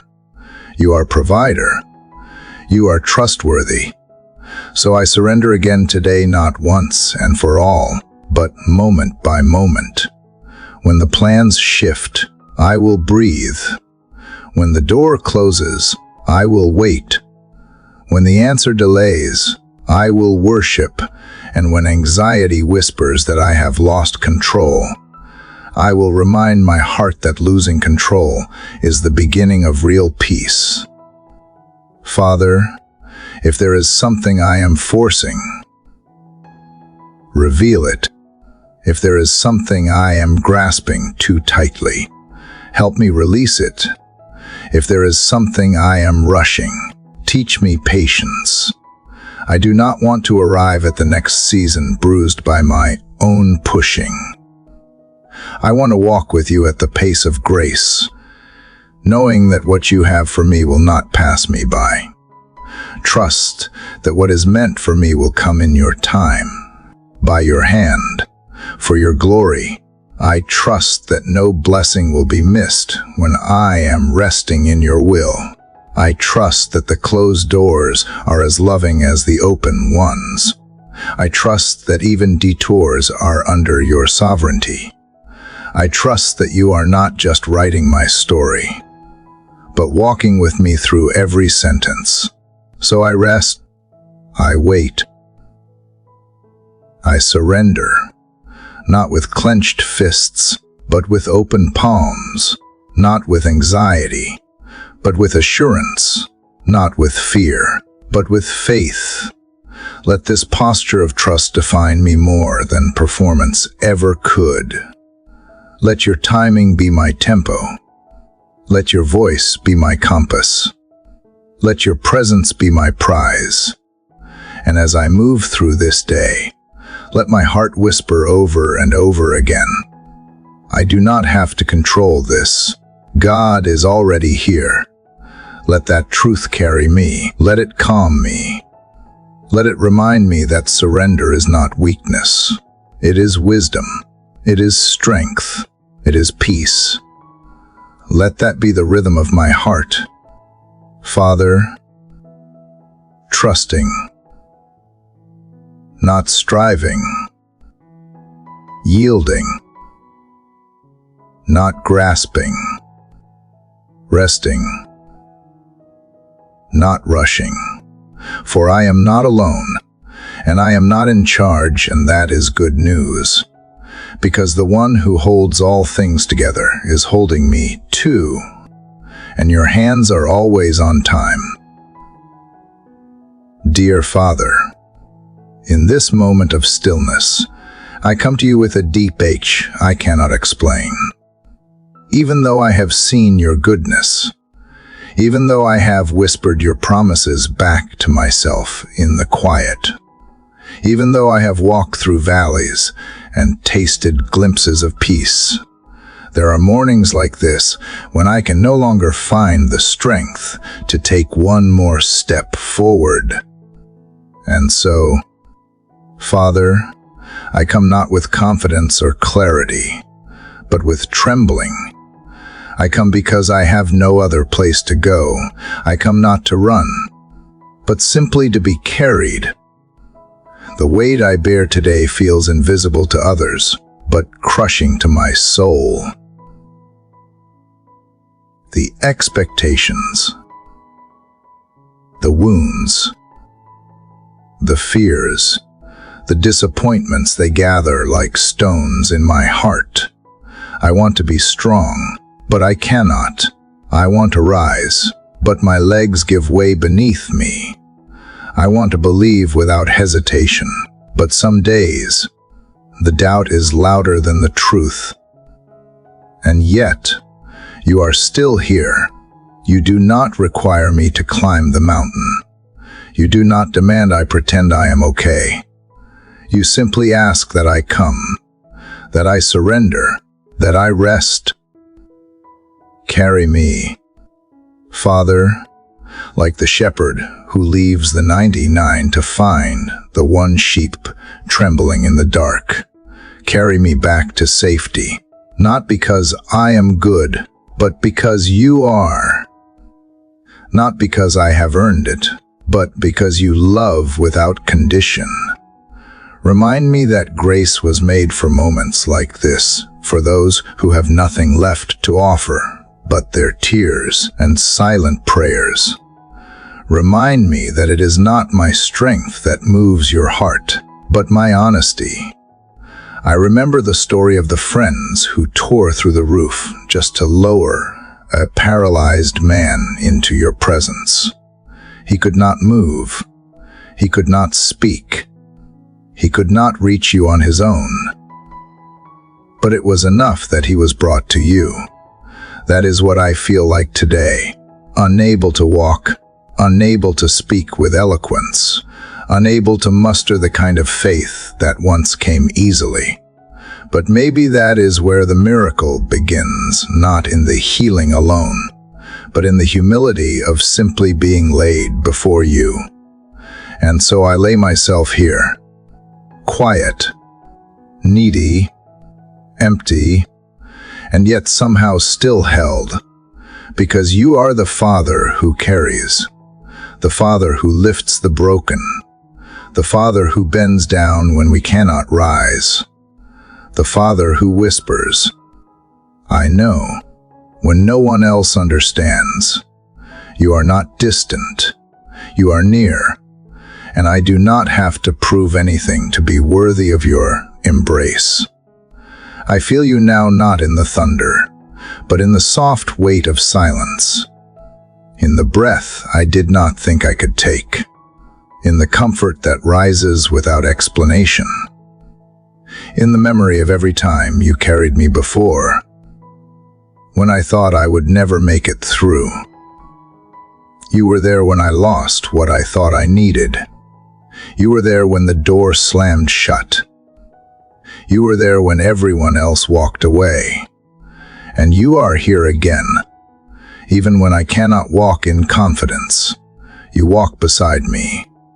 Even when I cannot see the road ahead, you navigate the way. Even when I am too wary to speak, you interpret the language of my tears. You know my heart, not just the words I speak. You hear the H behind every breath. And that is enough. You are enough. I look back and see your footprints beside mine. And then I see moments where there were no footprints of mine at all, only yours. Because you carried me, and I did not even realize it until later. That is what you do. You carry us when we forget how to hope. You carry us when we are too weak to pray. You carry us through depression, grief, betrayal, and fear. And now, here I am again, asking, not demanding, not expecting, just asking, would you carry me once more? I let go of the image of who I thought I needed to be by now. I release the self-imposed timelines. I surrender the shame of being tired. I give you the heaviness I have hidden. I give you the weakness I try to disguise. And in this offering, something shifts. Not the world around me, but the world within me. Because in admitting I cannot carry myself, I make room for you to show how faithfully you carry me. There is no guilt here, only grace. There is no disappointment in your eyes, only compassion. You are not a taskmaster measuring performance. You are a father kneeling beside his child, lifting what is too heavy to hold. You are the lifter of heads, the restorer of souls, the keeper of promises that do not expire with our strength. And though I may not know how long this valley will stretch, I know you will not let me fall. I know you will not abandon me halfway. You finish what you begin, and you began a good work in me, not because of my effort, but because of your love. That love has carried me this far, and it will carry me still. Let this be my prayer today, not for perfection, not for answers, not for immediate escape, but simply for the grace to be carried, for the grace to trust even when I cannot trace, for the grace to let you hold me until I can walk again. And if I never walk the same way again, let it be because I have been transformed by being in your arms. You are the rock that never moves, the shelter that never closes, the Father who never grows tired. So I lead in, without fear of falling. I lay down, without fear of being forgotten. I breathe, not because I am strong, but because you breathe life into my lungs. This is enough. You are enough. Carry me. Father, carry me today. Carry me until I rise again with new strength, not my own. Father, as I continue to rest in the memory of being carried, when I could no longer walk, I find myself now sitting in the silence of waiting. This stillness is different. It is not the silence of despair, but the kind that gently presses in, asking me to listen for something deeper beneath the surface. So often, when I do not see answers immediately, when doors remain closed, and when time seems to stand still, I am tempted to believe that you have forgotten me. But today, I want to believe that even in delay, you are working something purposeful. Father, I acknowledge that my impatience is loud. It bangs on the doors of heaven, demanding swift resolution. But you are not a God who rushes to satisfy noise. You respond to faith, not panic. And so, in this holy pause, I ask for eyes to see the provision that is wrapped in waiting. Maybe what feels like delay is actually you protecting me from what I am not yet ready to carry. Maybe the silence is not punishment but preparation. Maybe the detours are not denials but divine redirections towards something far more beautiful than what I had imagined. Sometimes I think of how seeds must remain buried in darkness before they ever break the surface into light. In their hiddenness, something miraculous is happening. Roots are forming. Strength is developing in places unseen. Could it be the same with my soul, Lord, that while I ache to move forward, you are growing unseen strength within me? That while I measure progress by movement, you are measuring maturity by trust. You know how deeply I long for breakthrough. I have wept over closed doors and unanswered prayers, but today I choose to believe you are not withholding.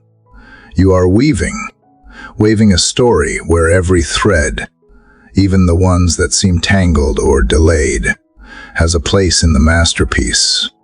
I may not see it now, but one day I will look back and realize that the delays were the very places where my faith took root and flourished.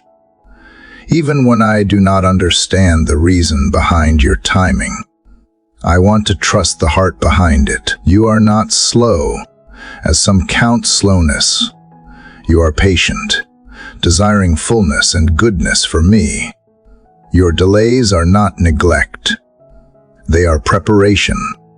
You are stretching me so that I will have the capacity to hold what you are about to pour into my life. The very waiting is enlarging me. Father, it is hard. I admit that sometimes the waiting makes me feel invisible, forgotten, left behind. I watch others move forward while I remain in the hallway, watching the clock. But today I remember that in every story of Scripture where you did something extraordinary, there was waiting. Abraham waited. Joseph waited. David waited. Even Jesus waited. And in their waiting, something divine was birthed. So maybe I am in good company here. Maybe this waiting season is sacred ground. Maybe this pause is not the absence of your hand, but the hidden working of your grace. You are not idle. You are intentional. And if I lean in, I might just hear the quiet whisper that says, I am not done yet. Hold on. Something beautiful is coming. Father, I do not want to waste this waiting. I do not want to fill it with fear or frustration. I want to use it to worship, to say, even here, even now, you are worthy of my trust. Even when I feel like time is slipping and prayers are unanswered, I will lift my hands in surrender. Teach me to worship in the wait. Help me to see the gifts that come not in spite of waiting, but because of it. The deeper patience, the stronger hope, the more grounded faith. Help me to recognize that this slow season is shaping me in ways the quick ones never could. That in this silence, you are inviting me to deepen, not just to desire outcomes, but to desire you. You are the God of perfect timing. Never early. Never late. Always faithful. So I lean back into the mystery of your ways and choose rest over restlessness. I choose to trust the clock in your hand over the one on my wall. I choose to believe that what is delayed is not denied. It is divinely designed. And as I wait, Father, would you whisper reassurance into my weary heart? Remind me that you are not far, that each passing moment is one step closer to what you have prepared. Fill the space between now and the not yet with peace that surpasses understanding. Let me walk this waiting season with open hands, unclenched fists, and a heart anchored in hope. Waiting is not passive. It is a posture of active trust, a declaration that says, even when I see nothing, I believe something is happening. Even when nothing changes outside, something is transforming inside. I may be still, but I am not stuck. I am being held, carried, molded, and most of all, deeply loved. So I offer you this moment of delay not as dead time, but as holy time. Let it be worship. Let it be intimacy. Let it be trust in motion. You are not withholding provision. You are preparing the vessel. I am the vessel. And you, dear Father, are the potter, shaping me with loving hands. Father, in the quiet hush that follows my surrender to your perfect timing, I hear a simple whisper echo through the chambers of my soul. Give us this day our daily bread, not tomorrow's feast, not next week's answers, just today's portion. And somehow, That quiet plea holds enough power to hush 1,000 anxious thoughts. Because if I truly believe you are my provider, then I do not need to carry what has not yet arrived. I only need to hold what you place into my hands this very day. And that is where I find myself, Lord, standing in this new morning with empty hands, but a heart ready to receive.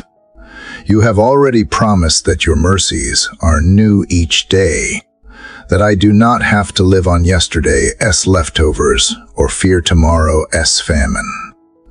You are the God of today, present, attentive, abundant.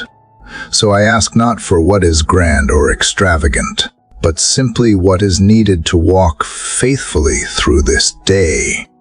Enough peace to silence the storm within me, enough grace to be kind when I feel worn, enough strength to do the next right thing. It is so easy, Father, to borrow burdens from the future. I tend to run ahead in my mind, playing out worst-case scenarios, preparing for storms that have not come, packing for battles I might never fight. But you remind me, gently and firmly, that grace is given in the moment, not before it, not after it. Today has its own supply, and when I try to carry the weight of days not yet lived, I break under pressure I was never meant to bear. So teach me to live in the sacred rhythm of today. Teach me that daily bread means I must come to you often, not just once and expect it to last a lifetime. Let my need not shame me, but draw me. Let my lack become an invitation. When I feel the hunger of uncertainty or the ache of waiting, let it not harden my heart, but soften it toward your voice. You are not just the provider of things I am learning. You are the provision itself. Sometimes, the most spiritual thing I can do is breathe. Inhale trust. Exhale anxiety. Place one foot in front of the other and believe you will meet me there. I do not need to see the whole path. I do not need to map out the next 5 years. I need only to believe that you are with me now, that your hand holds the bread I need for this hour, and that I can trust you to give it not all at once, but faithfully, day by day. I look around and see so many people weighed down by the invisible heaviness of tomorrow. We speak of burnout, of stress, of being overwhelmed. But so often it is because we are trying to eat all the bread for the week in one sitting. We are trying to solve problems that have not arrived. But you modeled something simpler, something truer. Even your son prayed for daily bread, not for surplus, not for certainty, just for what the day required. So help me, Father, to rest in that same simplicity, to know that if you feed the sparrows and clothe the lilies, you will certainly provide for me, not always in the way I expect, but always in the way I need. Let my eyes be open today for the small miracles, the gentle provision that comes in a kind word, a moment of peace, a divine nudge I would miss if I were too busy looking ahead. I want to live with the kind of faith that does not hoard, but trusts, that does not demand full answers, but rejoices in partial light, that knows you are enough not just because you give, but because you are present. The bread you offer is not only for the stomach, it is for the soul. Manna from heaven that nourishes places deeper than hunger. Father, when I reach for what is ahead and feel panic rise, remind me to return to now. When I feel the anxiety of time running out, or the pressure of unmet goals. Remind me that you are not measuring my life by milestones, but by moments of surrender. Remind me that I do not need to accomplish everything today. I need only to abide in you today. And that is enough. Let my heart grow content with the simplicity of today as bread. Let me rejoice in this hour as provision. Let me wake not with dread, but with expectation, not because everything will go as planned, but because you will be there, already providing what I did not know I would need. That is the mystery of daily grace. It often shows up disguised as a conversation, a pause, a verse remembered at just the right time. You have always been a God of now. You met Moses in the wilderness with fresh manna. You met Elijah by the brook. You met the widow with a jar that never ran out. So meet me here, Father, not with storehouses, but with enough love to give, enough clarity to walk forward, enough assurance to sleep in peace when the day is done. And if I begin to doubt, if my mind races back toward tomorrow's storm clouds, bring me back to today. This breath, this step, this hour. Teach me to collect today as bread with gratitude and trust you again tomorrow, because as surely as the sun rises, you will be there, always have been, always will be, faithful in the morning, faithful in the waiting, faithful in the provision, one day at a time.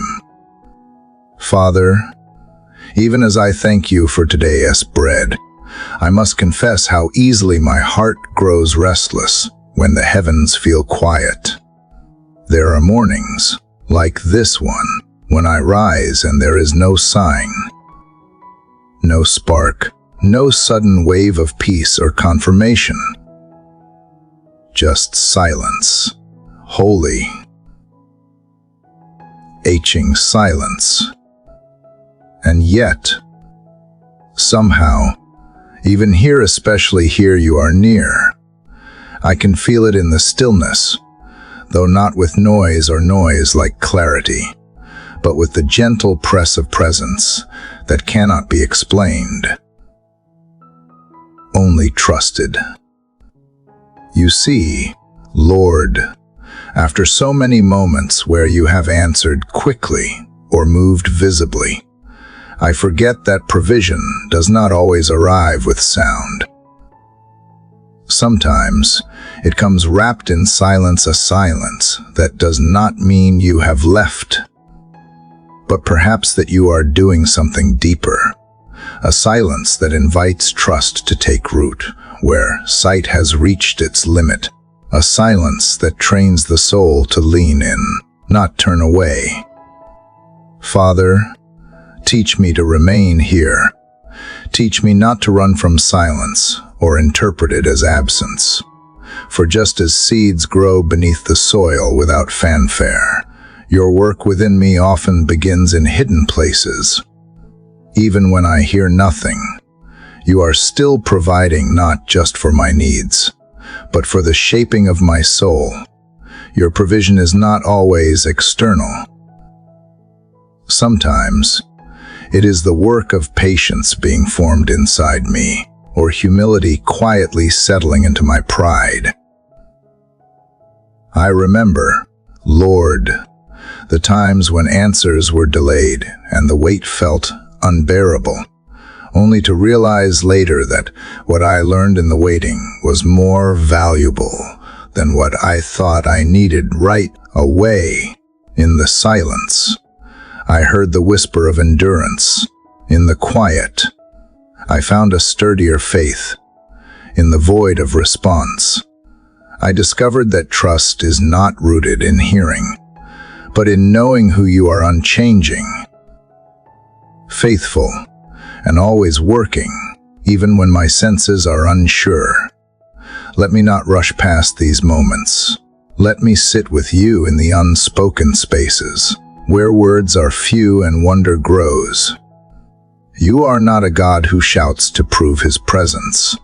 Often, you reveal yourself in a breath, in a pause, in the subtle shift of awareness from my fears to your faithfulness. You are the still small voice that spoke to Elijah in the cave, not the fire, not the wind, but the silence. And you are the same now. So when I come to you and hear nothing, let me not retreat into doubt. Let me press in. Let the silence become sanctuary. Let it refine my ears to hear more deeply, not the clamor of emotion, but the assurance of your word that never fades. Let me hold fast to promises already spoken, truths already written, miracles already done. If you never said another thing, what you have already spoken would still be enough. Yet still, you do speak, perhaps not in the way I crave, but always in the way I need. You speak through sunrise, through the steady rhythm of breath, through the memory of grace that carried me here, through the scriptures that have outlived empires, through the kindness of others, through the ache that brings me to you again. Your voice is not always heard, it is sometimes felt, sometimes known only in hindsight, but always true. Father, help me quiet the noise within me, the voice of fear, the voice of control, the voice that demands quick results. Let your silence overpower the voices that make me doubt. Let the absence of immediate answers become fertile ground for deeper communion. I do not need to be constantly affirmed. I need to be constantly aware. Aware that you are near, whether or not I feel it. That you are good, whether or not I see it. That you are God, whether or not I understand it. Some days, my prayers feel like they vanish into the sky, but you remind me, again and again, that not one word escapes your notice, not one tear is wasted, not one sigh is ignored. In the silence, you are storing up answers, preparing timing, weaving miracles I cannot yet comprehend. So I surrender the need to hear what I want and ask, instead to hear what is true. I surrender the urgency to fix, to solve, to demand, and I receive instead the invitation to be still and know. Provision, I am learning, is not always immediate. Sometimes it is invisible. Sometimes it is embedded in the silence like seeds waiting for their season. And if you are not rushing, Father, then I will not either. I will not demand noise where you are offering peace. I will not manufacture movement when you are inviting rest. I will not panic when the skies are quiet, because my hope is not in what I hear, it is in who you are. And who you are does not change, not with silence, not with waiting, not with the unfulfilled. You are as generous in your quiet as you are in your thunder. You are as kind in your stillness as in your miracles. So I lead in, not to find answers, but to find you. I lean in not to escape the silence, but to discover its gift. I lean in because you are here. Even now, even in this breath, even in this waiting room of my life, let the silence stretch my faith, not shrink it. Let it grow my roots deeper. Let it make me hunger more for your presence than your provision. For I know that in finding you, I find all I need, not just what sustains my body, but what strengthens my soul. You are my portion. even when I cannot name the shape of it. You are my daily bread, even when the table seems bare. And you are my song, even when there is no music. So I sit here, quietly, with you, not striving, not rushing, not demanding, just trusting, breathing, receiving what you choose to give in this moment, because you are here, because you are enough. Father, in the ever-turning wheel of life, where noise rises louder than our thoughts and distractions pull our hearts in 1,000 directions, I come to you seeking a stillness that cannot be shaken. From the swirl of yesterday's worries to the rush of today's demands, my soul has grown weary, not just from burdens carried, but from the battles within that I do not yet understand. Yet even in this restless chaos, I remember your voice, the gentle whisper that calms every storm. I remember how you walked with Adam in the cool of the day, not rushing, not striving, but in communion. That is what I long for now. Father, not escape from the world, but peace within it. The previous moments brought me to my knees, surrendering not just my weakness, but the illusion of control. And in doing so, I discovered something unexpected, not shame or condemnation, but a quiet assurance that you are already where I feared I had failed. That your grace does not require my perfection, only my presence.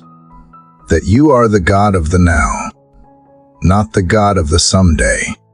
So here in the noise, I choose to build a sanctuary, not made of walls or silence, but of trust, stone by stone, prayer by prayer, breath by breath.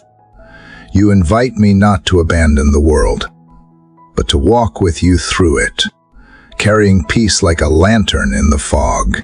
I remember now, Lord, that chaos is not the enemy of peace. It is the backdrop that allows peace to shine. When I am shaken by what I cannot predict, I have the chance to cling to what never moves. You, my Father, are the anchor beneath my waves, the still point in my spinning.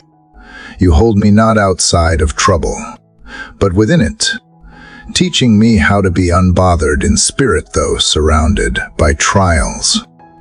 And that is a provision far greater than ease. It is the miracle of calm in the middle of the storm. Father, as the hush of stillness in chapter 16 lingers like the scent of morning dew, I open my heart to what follows, a gentle unfolding of joy not found in grandeur, but in the tiniest corners of life.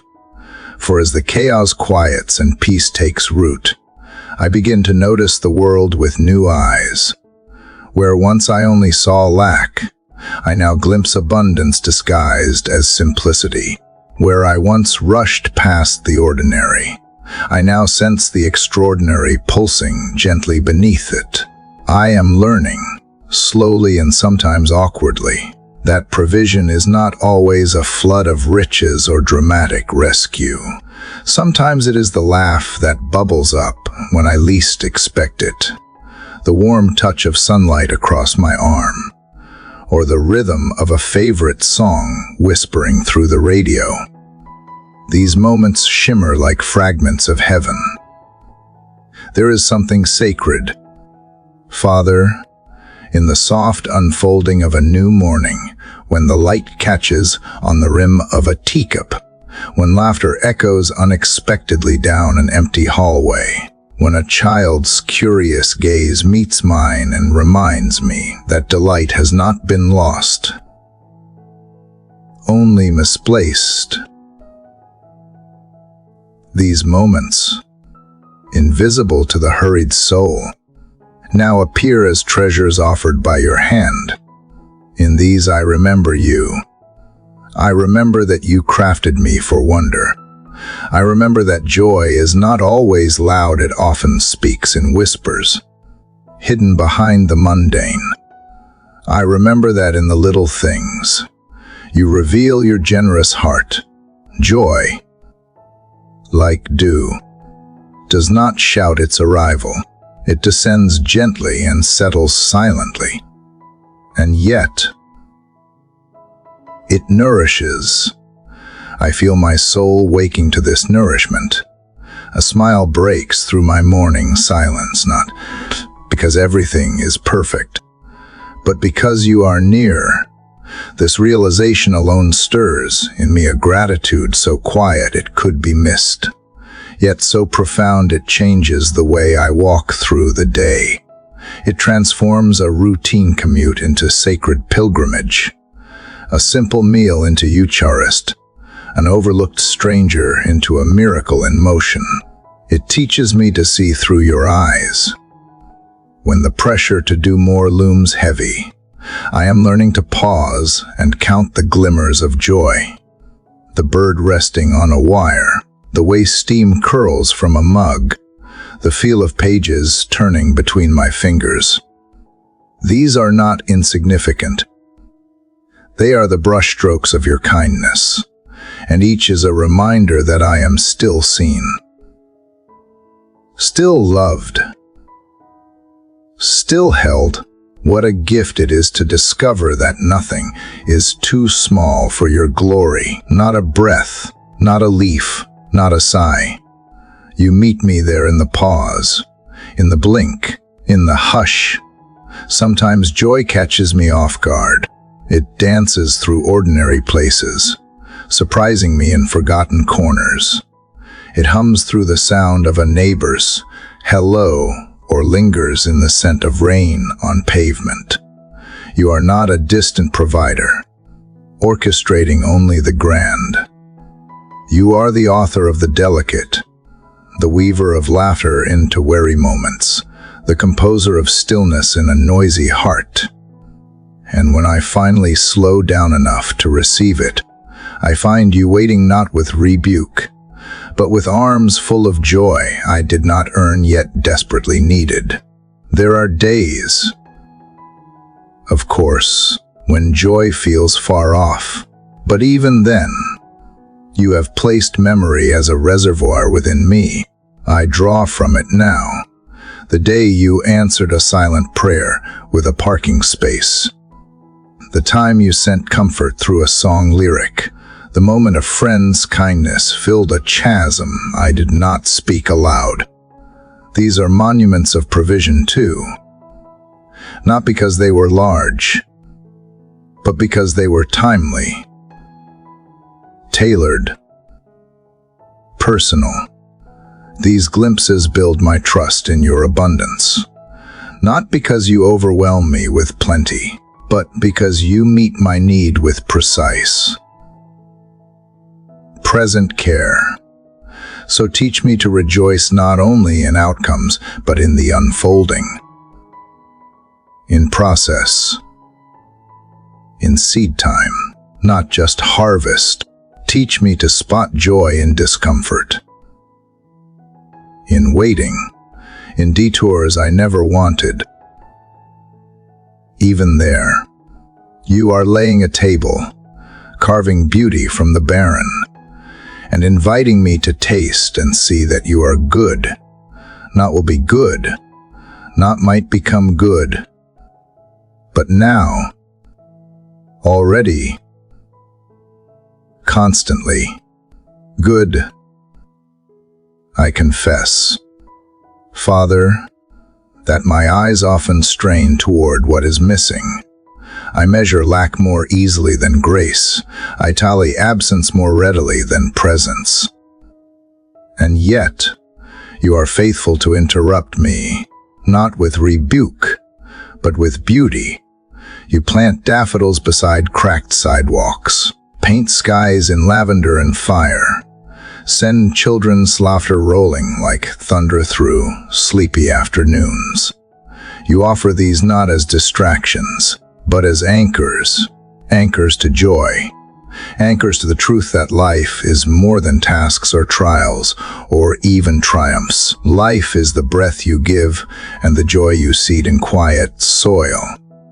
Remind me again today that provision is not only the bread on the table, but the joy with which it is broken, not only the roof over my head, but the song that echoes beneath it, not only the solution to a problem, but the moment of peace that keeps my heart soft while I wait.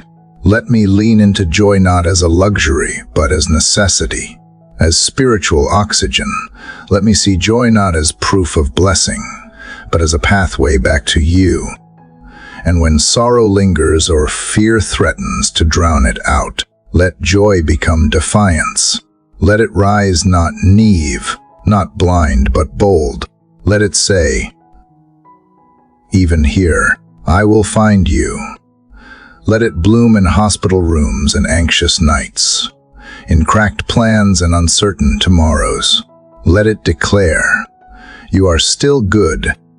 You are still enough. That is provision too, the kind that sings through storms and carries my soul toward hope. This morning, Father, I open my hands. I release the need to control, to predict, to hoard. I receive instead the gift of now, the gift of laughter and light, of breath and belonging. I receive the sacredness of this one moment, knowing it too was formed by your love, and I ask for the grace to recognize joy not once in a while, but again and again, wherever you choose to place it, in the crack of dawn or the scent of orange peels, in the hug of a friend or the flutter of birdsong. Let my spirit bend low to behold it, for when I behold joy, I behold you. Father, as I remain in the stillness of this moment, the joy you have hidden in the folds of ordinary life continues to unfold before me like petals opening under gentle sunlight. The more I dwell in your presence, the more I realize that the secret of contentment does not lie in acquiring more, but in noticing more. You have scattered evidence of your care in places too subtle for hurried eyes. Today, I choose to slow down not out of laziness, but out of reverence, to honor each detail as a deliberate stroke of your provision. The weight of this world often tells me to rush, to chase, to produce without pause.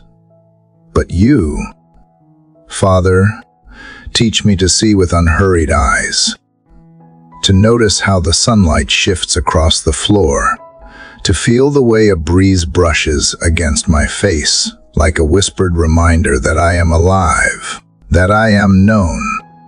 In a culture obsessed with performance, you invite me into presence, into the richness of now. This is provision to a slowed soul, a recalibrated heart, a holy attentiveness to your nearness in every breath. There is joy in being still and knowing that you are God, not because stillness removes the problems, because it recenters my soul on the truth that you hold all things, including me. You are the giver of unforced rhythms, the shepherd of weary souls, the composer of beauty in hidden places. When I forget, remind me again through the small, a smile from a stranger, the aroma of fresh bread, the quiet rustle of trees outside my window. These are not background noise. These are grace notes in the symphony of provision. It is so easy to miss the sacred in the simple. But you are teaching me that gratitude is not just a response, it is a doorway. When I whisper thanks for what I once overlooked, I find myself walking into joy I never imagined possible. It grows not in palaces, but in parking lots, not in spotlight moments, but in quiet routines. And each time I recognize it, something in me shifts. I become more rooted, less anxious, more open to the ways you speak through silence, touch through texture, and bless through what the world calls mundane. Even the objects around me become vessels of grace when I invite you into my awareness. The creak of the chair I sit on, the chipped mug I hold each morning, the worn pages of a journal filled with questions, all of them whisper stories of your faithfulness. Not because they are perfect, but because they have carried me, because you have met me through them. Provision is not always flashy. Sometimes it comes dressed in linen and dust, familiar and worn, yet steady and true. Joy in small things is not a passive state. It is an act of resistance against despair. It is the voice inside me that says, I see beauty, even here. And when I speak that truth, when I live it, I step into the abundance you promise, not by accumulating, but by awakening, not by striving, but by receiving. It is not that the world becomes easier, but that my soul becomes attuned. And that, Father, is where the miracle begins, not in the removal of pain, but in the redemption of it through moments of surprising delight. I used to think provision meant that nothing would go wrong.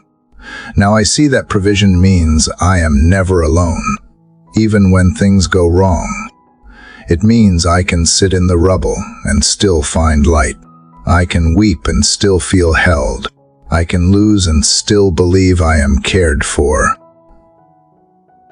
And sometimes, that belief is sustained by something as small as the smell of jasmine on a spring wind, or the feeling of a pet's fur against my fingertips, or the quiet look of compassion from someone who sees my unspoken grief.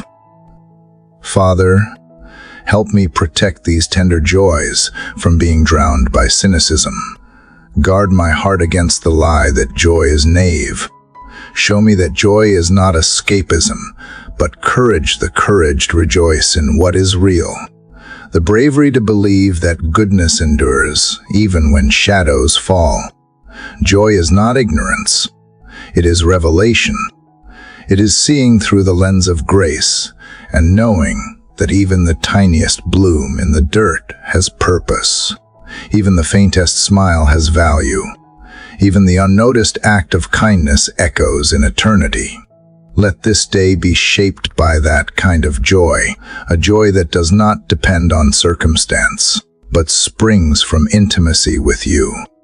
A joy that steadies me when storms gather, that anchors me when I feel adrift, that restores wonder to my weary spirit.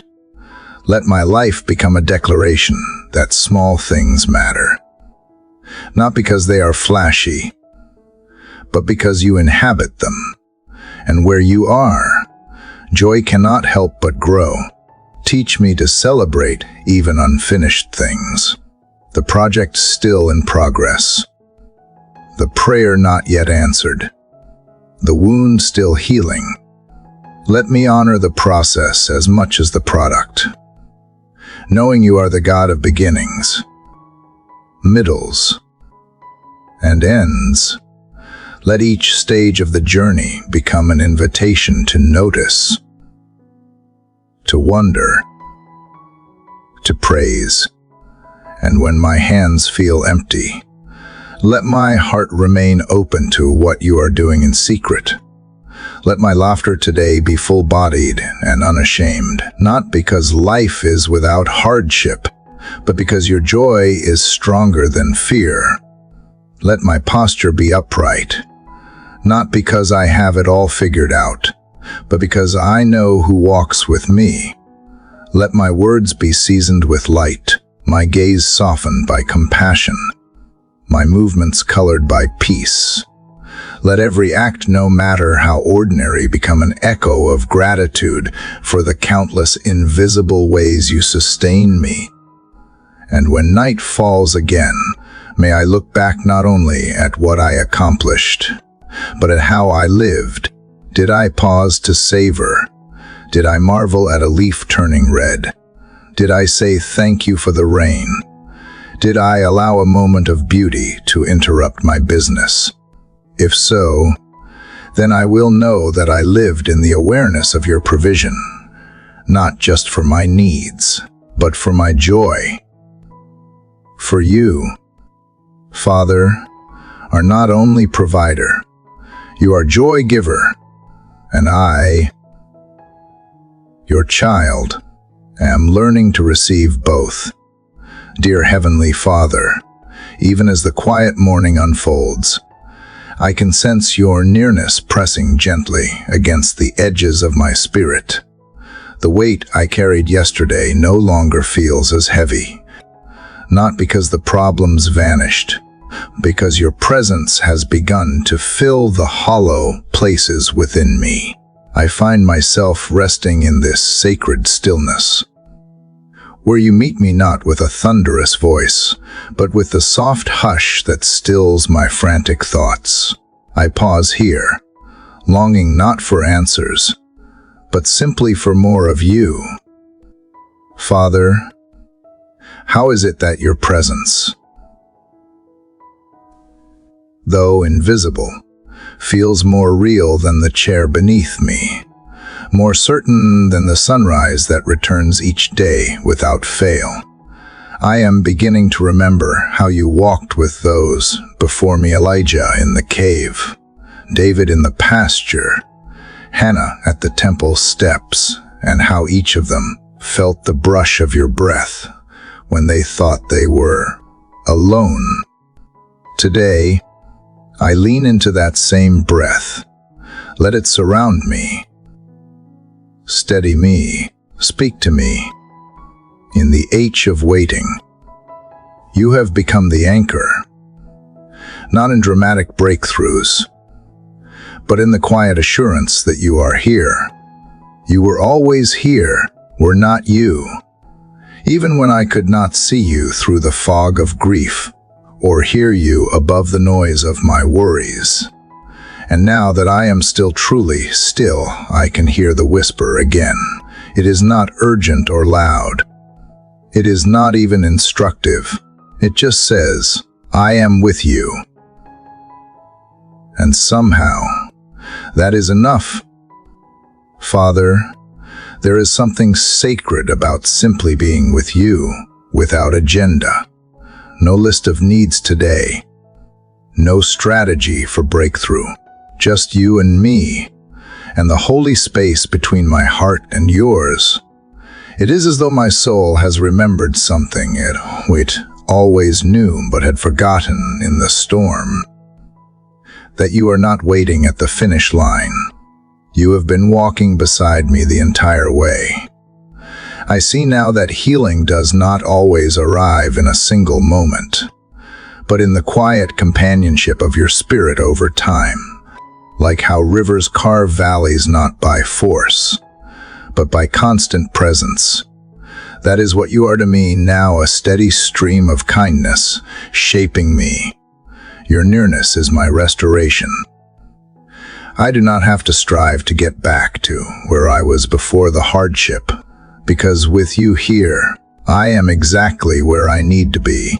I remember Jesus on the road to Immerse, how he walked with the disciples in their despair and was not even recognized until he broke the bread.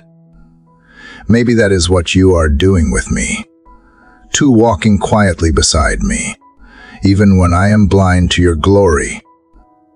But now, I recognize you in the little things, in the warmth of sunlight on my face, in the steady rhythm of my breath, in the quiet courage to get up again today. You are near. Father, I find comfort not only in your power, but in your gentleness. In a world that is loud and demanding, You do not shout. You wait. You wait for my soul to slow down enough to notice you, to welcome you in again. Thank you for not turning away in my numbness. Thank you for holding steady when I flailed. Thank you for drawing near again, not with condemnation, but with compassion. Today, I breathe deeper, not because the circumstances have shifted, but because I have. You have reminded me that I do not walk alone. Even when I stumble, you remain near. Even when I doubt, you stay. I see now that the miracle is not only in the provision, but in the presence. The provision will come in your time, in your way, but the presence is already here. That is my peace.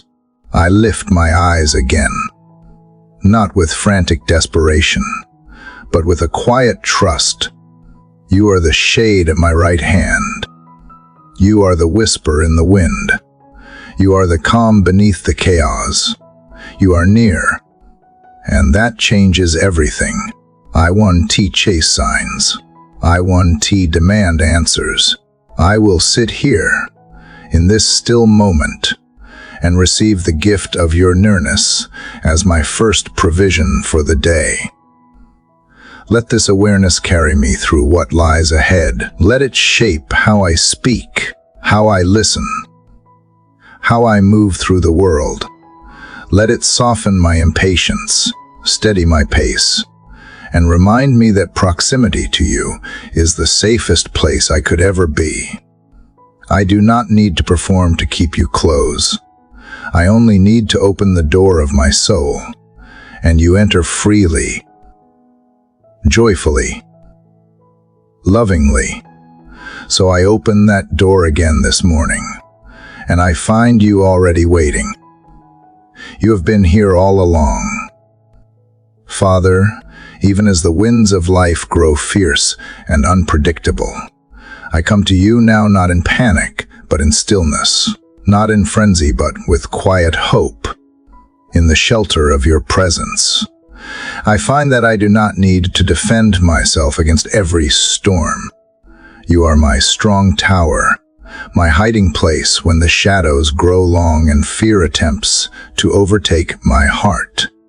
And so I bring this fragile heart of mine once again into your arms, knowing there is no safer place to be.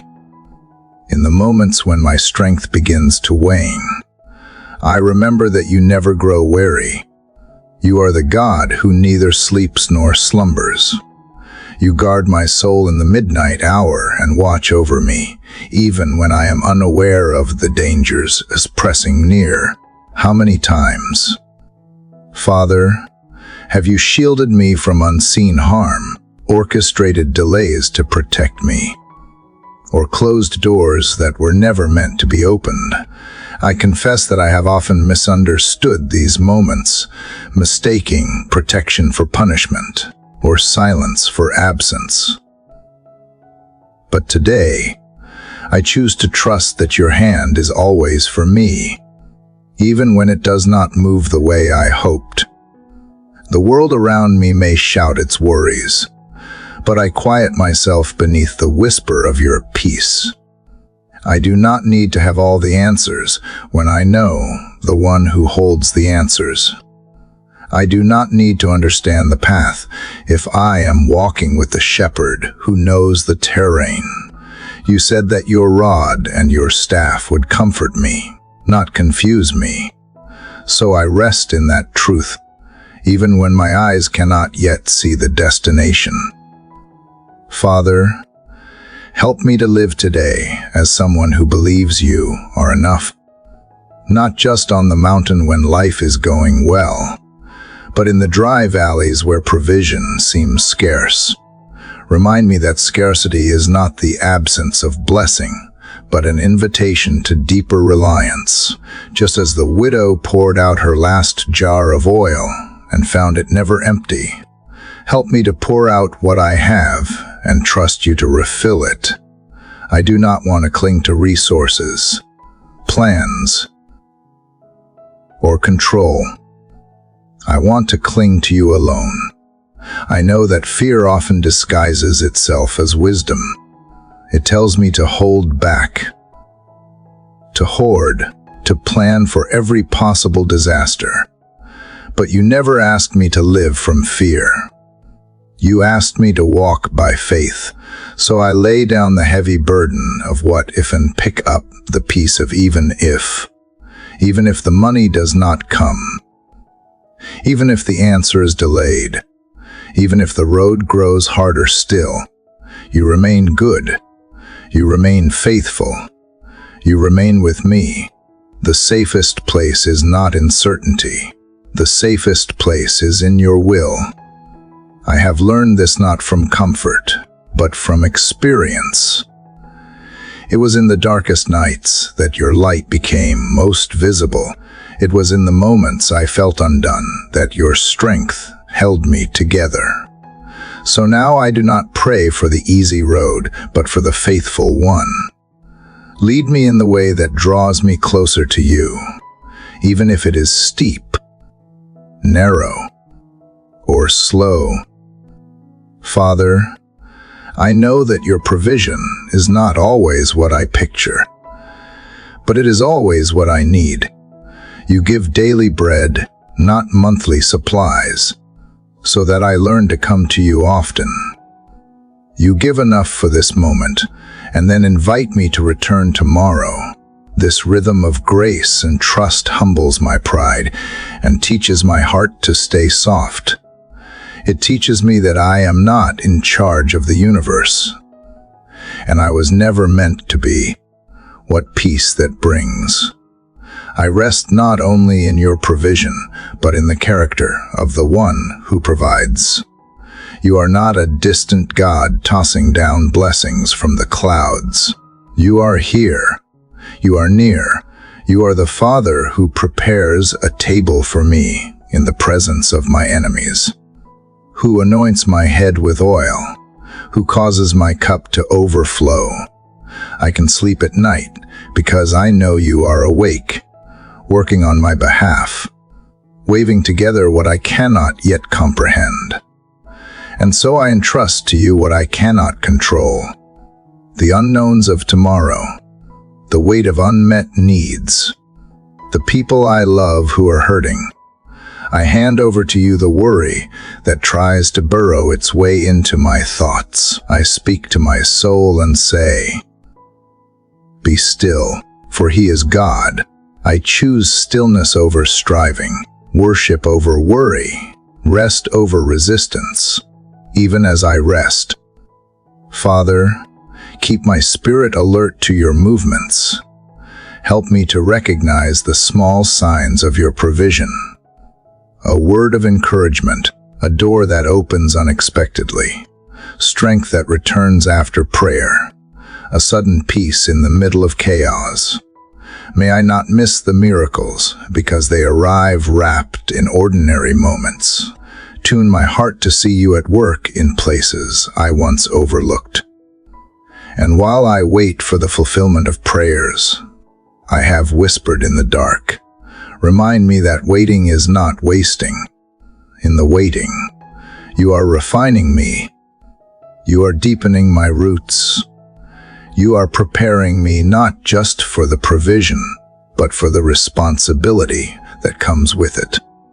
I want to be a good steward not only of the blessings, but of the trust you place in me.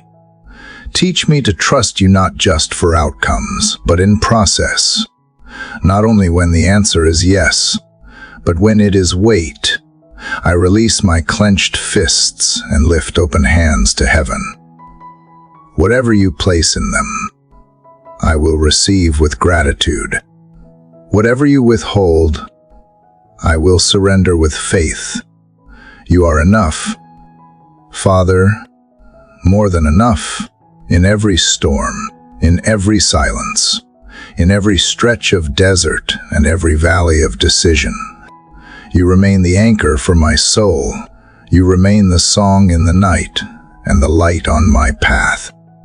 And so I breathe deeply today, letting go of the urge to fix everything, and leaning into the truth that I am deeply loved, fully seen, and forever held in your care.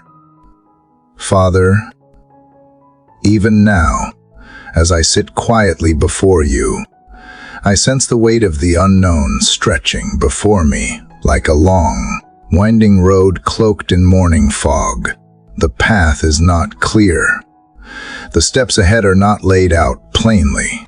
But, Father, I bring my trembling heart before you, believing that even when I cannot see what is next, you already stand at the destination, waiting with open arms and provision in hand. From the very first breath of this morning to the uncertain thoughts that cloud my mind, you have been here constant, unshaken, and tender.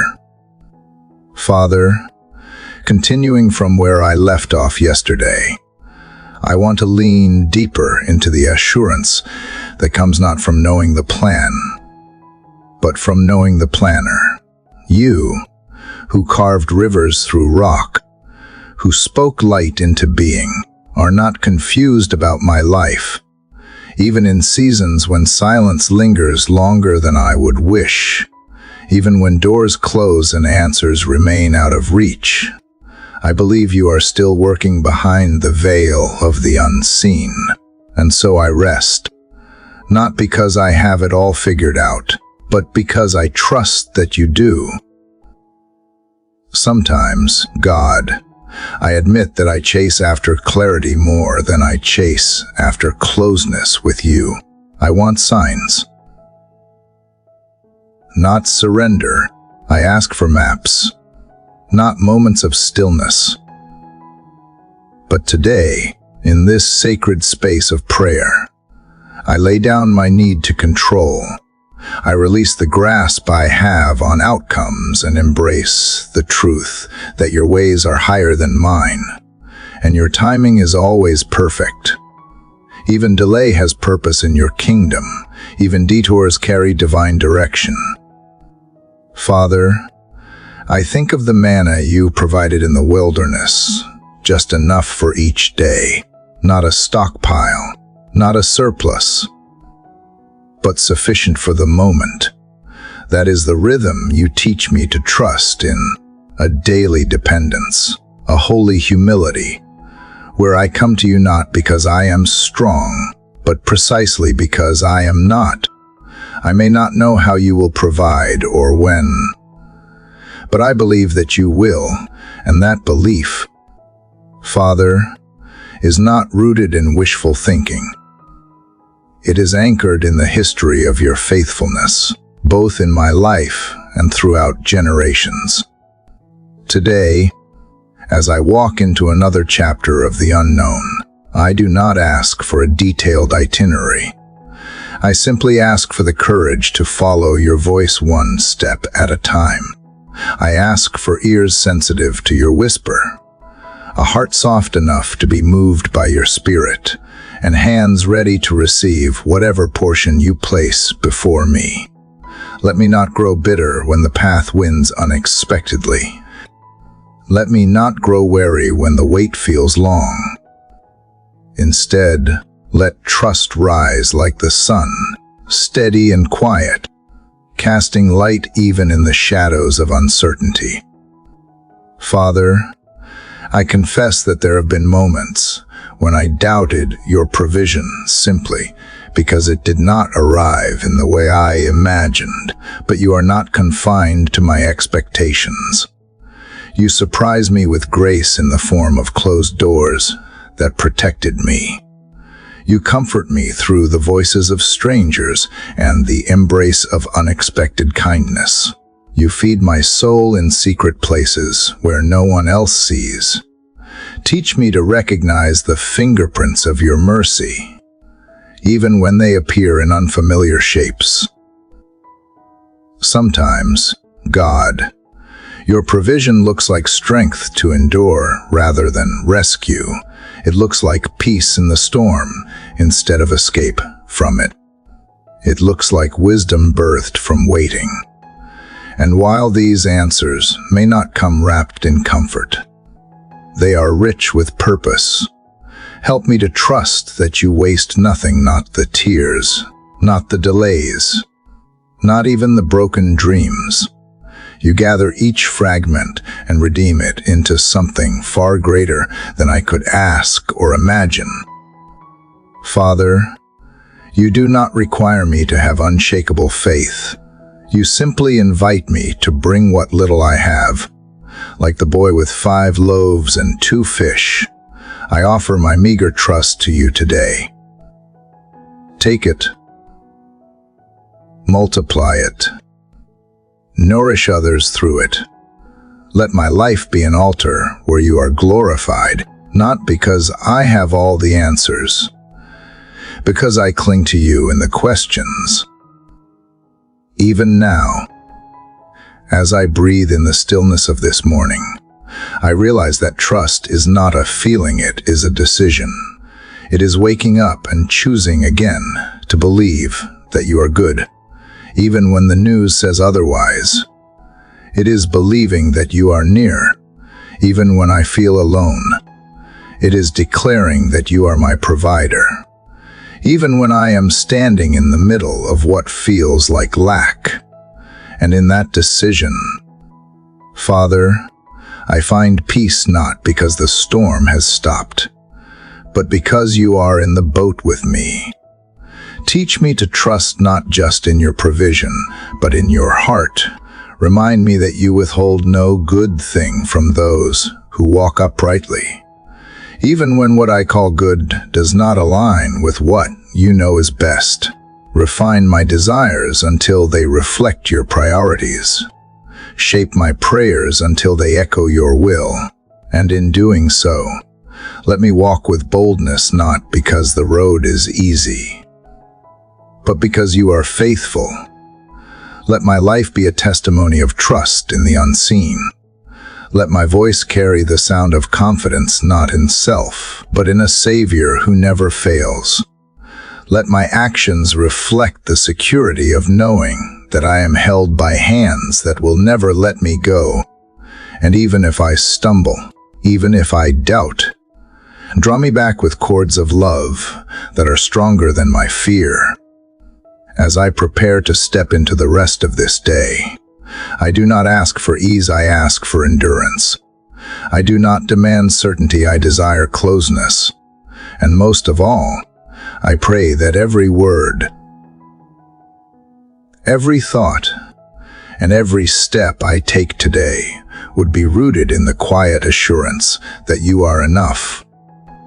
Father, there are mornings when silence greets me before anything else.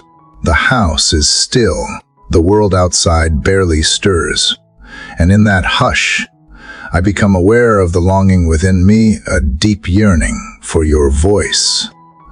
But even when you seem quiet, I know you are not absent. I have come to understand that your silence is not a sign of distance, but sometimes an invitation to stillness, call to trust not in words I hear, but in promises you have already spoken. And so I continue from where yesterday's prayer rested. I bring myself into this quiet space again, not to demand answers or miracles, but to sit with you, to be with you, and to learn what it means to walk by faith when sound is replaced by stillness. I remember the stories of old, where your presence led in fire and cloud, but also in whispers and waiting. You are not confined to volume. You speak in layers, and your voice can be found even in the hush. Father, teach me how to wait without growing bitter, how to listen without straining, how to rest without resistance. Let me embrace the seasons when you hide me in the cleft of the rock, away from noise and distraction, so that I may emerge knowing you not by what you give, but by who you are. Your silence is not punishment. It is preparation. It is an invitation to deepen my roots, to anchor myself not in what is heard, but in what is believed. In this moment, I reflect on the truth that you often work most powerfully in the invisible. Seeds grow underground. Healing happens in unseen cells. The heart beats quietly without fanfare. And in the same way, you are working within me even when I cannot see or feel the full effect. You are rearranging, refining, reshaping. The silence is not empty. It is full of your hands, doing holy work that needs no spotlight. God, I confess that I often equate silence with abandonment. I assume you have turned away when, in fact, you may be closer than ever, leaning in, observing, holding me steady while I grow. Let me not mistake quiet for rejection. Let me not lose faith simply because the heavens are not roaring. Instead, give me the grace to believe that you are nearer than breath, whispering strength into my soul, even as my ears hear nothing. I think of Jesus, who often withdrew to solitary places to pray. He sought the silence. He welcomed it. And if he, in perfect union with you, valued stillness, how much more do I need it in my restless spirit? Let me follow his example. Let me rise early, not out of duty, but desire. Let me meet you in the hush before the world demands my attention. Let that silence be sanctuary, not burden. Father, there is a peculiar kind of abundance hidden in quietness. It strips me of my need to perform. It releases me from the illusion of control. It reminds me that I am not sustained by noise or business or affirmation, but by every word that proceeds from your mouth, even the ones you spoke long ago. Your promises are timeless. They echo across the silence with unwavering clarity. So today, I choose to anchor myself in what I already know to be true, that you are good, that you are for me, and that you are with me even when you are quiet. I will not chase after signs. I will not demand thunder. I will let faith rise not from what I feel, but from what I believe. And I believe that you have not brought me this far to abandon me now. Even when I am unsure of the next step, I trust that you are ordering my path. Even when my prayers seem to float unanswered into the sky, I trust that you are collecting each word, each tear, and weaving them into something sacred. You do not waste my silence. You do not overlook my waiting. You are the God who sees me even when I feel unseen. Let this quiet season teach me how to listen differently, not just with ears, but with heart. Let it sharpen my sensitivity to your spirit. Let it draw me into intimacy, not insecurity. Let it birth a deeper trust, one that does not demand constant confirmation, but rests in the knowledge that I am yours, and you are mine. Today, Father, I do not need the sky to open or the mountains to move. I simply need the assurance that you are here, and that I already have. I carry it in my breath, in the quiet strength that rises each morning, in the hope that refuses to die, even when days feel heavy. That is the kind of abundance you provide, not always loud, but always enough.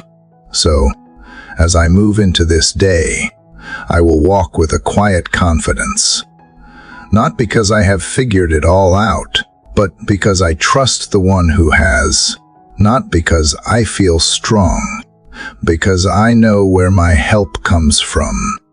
Let my steps be gentle. Let my words be few. And let my heart remain open to the silence, to the stillness, and most of all, to you. Father, this morning, as my soul continues its quiet unfolding, I bring you the ache that lingers when prayers stretch into waiting. From the hush of chapter 21, where I learned to embrace your silence, now I face the deeper H of delay, the long seasons when answers feel postponed and provision seems withheld. And yet, in this very delay, I sense another invitation to trust not just in your presence, but in your perfect timing. You know how easily I grow weary when prayers seem unanswered. I wrestle with doubt in the shadows of prolonged hope. I wonder if I misheard you, if I missed a sign, or if perhaps you have changed your mind.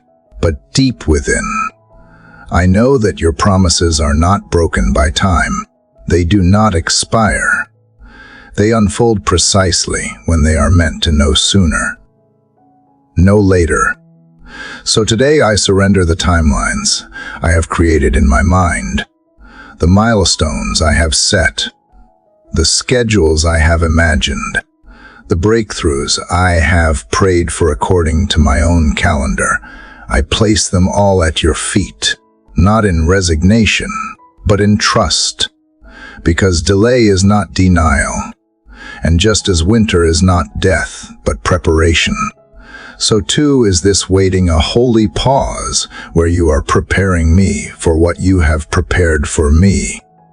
Help me to understand, Father, that what looks like a closed door may simply be a protected one.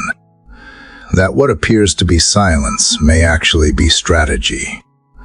That what feels like the absence of movement may be the depth of a foundation being laid beneath me. You are not rushing because you are building something that will last. You are shaping my capacity before you release the blessing.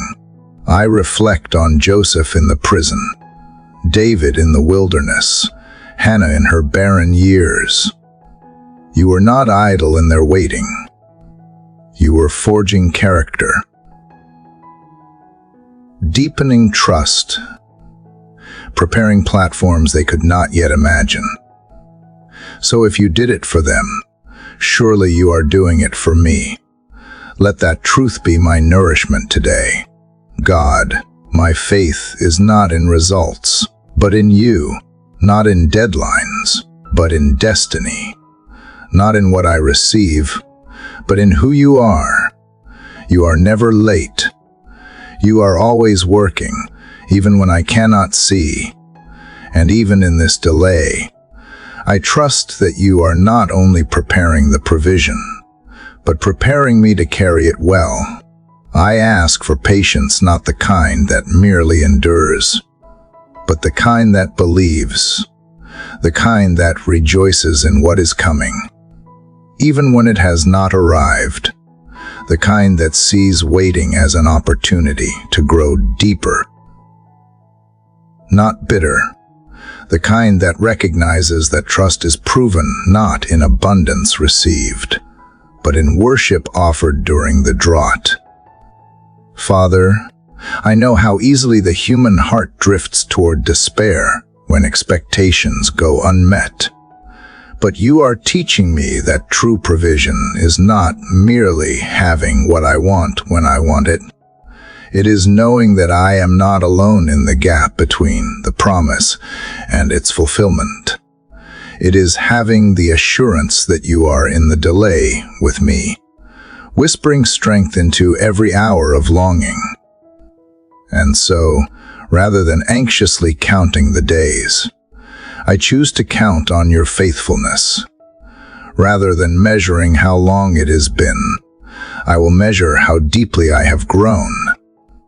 Let the time that stretches before me be a garden, not a desert. Let it be the soil where resilience takes root, where praise rises not from what has happened, but from the certainty of what will. Father, guard my heart from the trap of comparison when I see others receiving what I am still praying for. Teach me to bless rather than resent, to celebrate rather than question, to remember that our paths are not identical, our callings not interchangeable, our seasons not synchronized. What you do for one does not diminish what you have for another. Your abundance is not limited. Let me not grow anxious trying to make things happen in my own strength. I do not want to force open doors you have kept shut for a reason. I want to walk through doors you open in your time, with peace in my soul and gratitude in my heart. Teach me to walk slowly if that is your pace for me today. Teach me to trust that slow is not stagnant when it is led by your Spirit. And when doubt whispers, let me respond with truth. When impatience rises, let it be calmed by remembrance. You have come through before. You have answered in ways far better than I imagined. You have never left me without what I truly needed. You are not a withholding God. You are a wise and generous Father who gives when the gift will bless and not break me. Let this delay draw me closer to you, not further. Let it burn away the false gods of urgency and control. Let it refine my faith until it becomes unshakable, not because everything is perfect, but because I know the one who holds all things together, even the unseen, even the unanswered, even the unknown. So this morning, I rise again not with disappointment, but with expectation, not with frustration, but with surrender, not with doubt, but with hope. I breathe in your peace and release my timetable. I open my hands, not to receive quickly, but to receive fully whenever. However, you choose to provide, and even if today looks just like yesterday, I will praise you, because you are not only the God of answered prayers, but also the God of enduring grace. You walk with me in the waiting, and that is more than enough.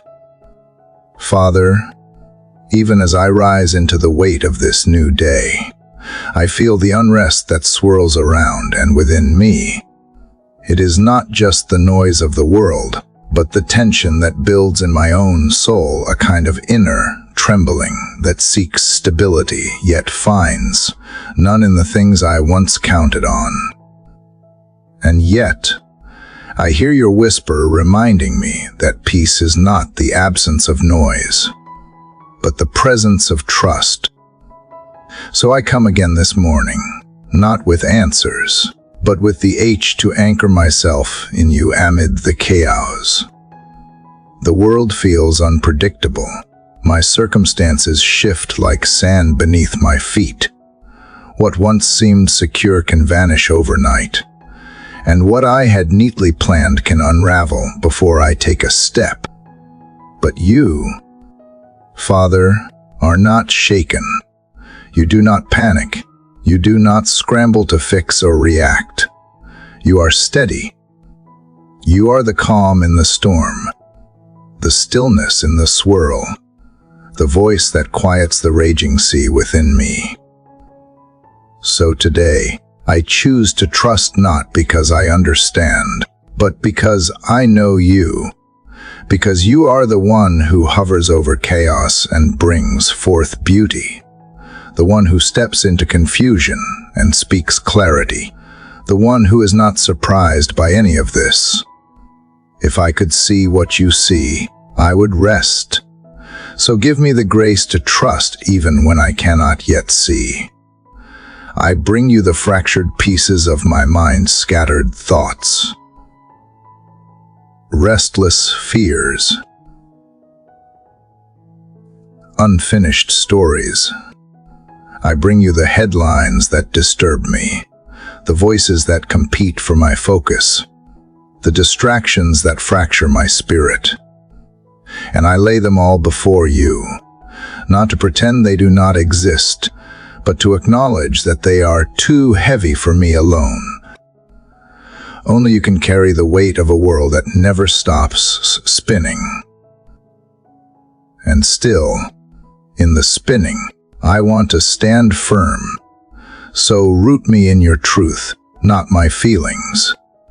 Ground me in your promises, not my perceptions. Teach me that trust is not the denial of chaos, but the decision to believe that you are greater than it. You are not threatened by the turmoil. You work within it, through it, and even because of it. When confusion rises like fog, let your word be my lighthouse. When fear knocks like an unwelcome guest, let your presence be my unshakable shelter. When I am pulled in 10 directions by demands and expectations, draw me back to the center where you wait in stillness, not with more tasks, but with your presence. Remind me that the chaos is not always external. Sometimes the greatest storms rage inside my chest, the questions, the overthinking, the what-ifs. But you are not only Lord of the winds and waves outside. You are Lord of the anxiety that roils beneath the surface. So come, Lord, into this internal whirlwind. Quiet it with your mercy. Still it with your authority, and remind me again that I am yours. Even in the midst of it all, help me to discern the difference between movement and noise. The world applauds business, but you value obedience. It urges me to hurry, but you invite me to abide. So if chaos surrounds me, because I have taken on more than you assigned, reveal that to me. Strip away the clutter, the distractions, the unnecessary yeses. Teach me that provision is not just what you give, sometimes it is what you never intended for me to carry. Father, in a world that demands my reaction, teach me to respond from rest, to pause before I panic, to listen before I speak, to breathe before I rush. Let my posture today be one of open hands and unclenched fists. Let my response not be driven by urgency, but by alignment with you. You are not the author of confusion. You are the composer of peace. You do not scatter. You gather. You do not overwhelm. You invite. You do not demand. You guide, so I release to you every chaotic expectation, every emotional whirlwind, every spinning thought, and I receive instead the gentle clarity of your spirit. And when others around me are caught in the storm, let me carry peace, not panic. Let me be a voice of calm when voices rise in fear. Let me model trust when trust feels rare. Let my actions be rooted in your stillness, not society's anxiety. Because you live in me, I can bring order where there is confusion. I can be light in disarray, salt in the noise, stillness in the race. So today, I will not measure the success of this day by how much I control, but by how much I trust. I will not seek to manage every outcome, but to be faithful in each moment. I will not fear the chaos that comes, because I have already anchored my soul in the one who never changes. Father, thank you that even chaos bows to you, that even disorder has its limit before your throne, that even in the wildest moments, you are still seated, never pacing. never worried. That is the image I hold onto today, not just a distant God, but a steady Father, unshaken, who sees all, holds all, and carries me through it all.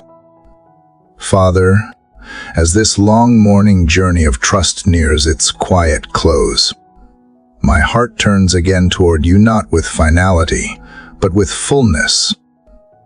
You have walked me through valleys of uncertainty, lifted me above waves of fear, and spoken peace over winds of doubt.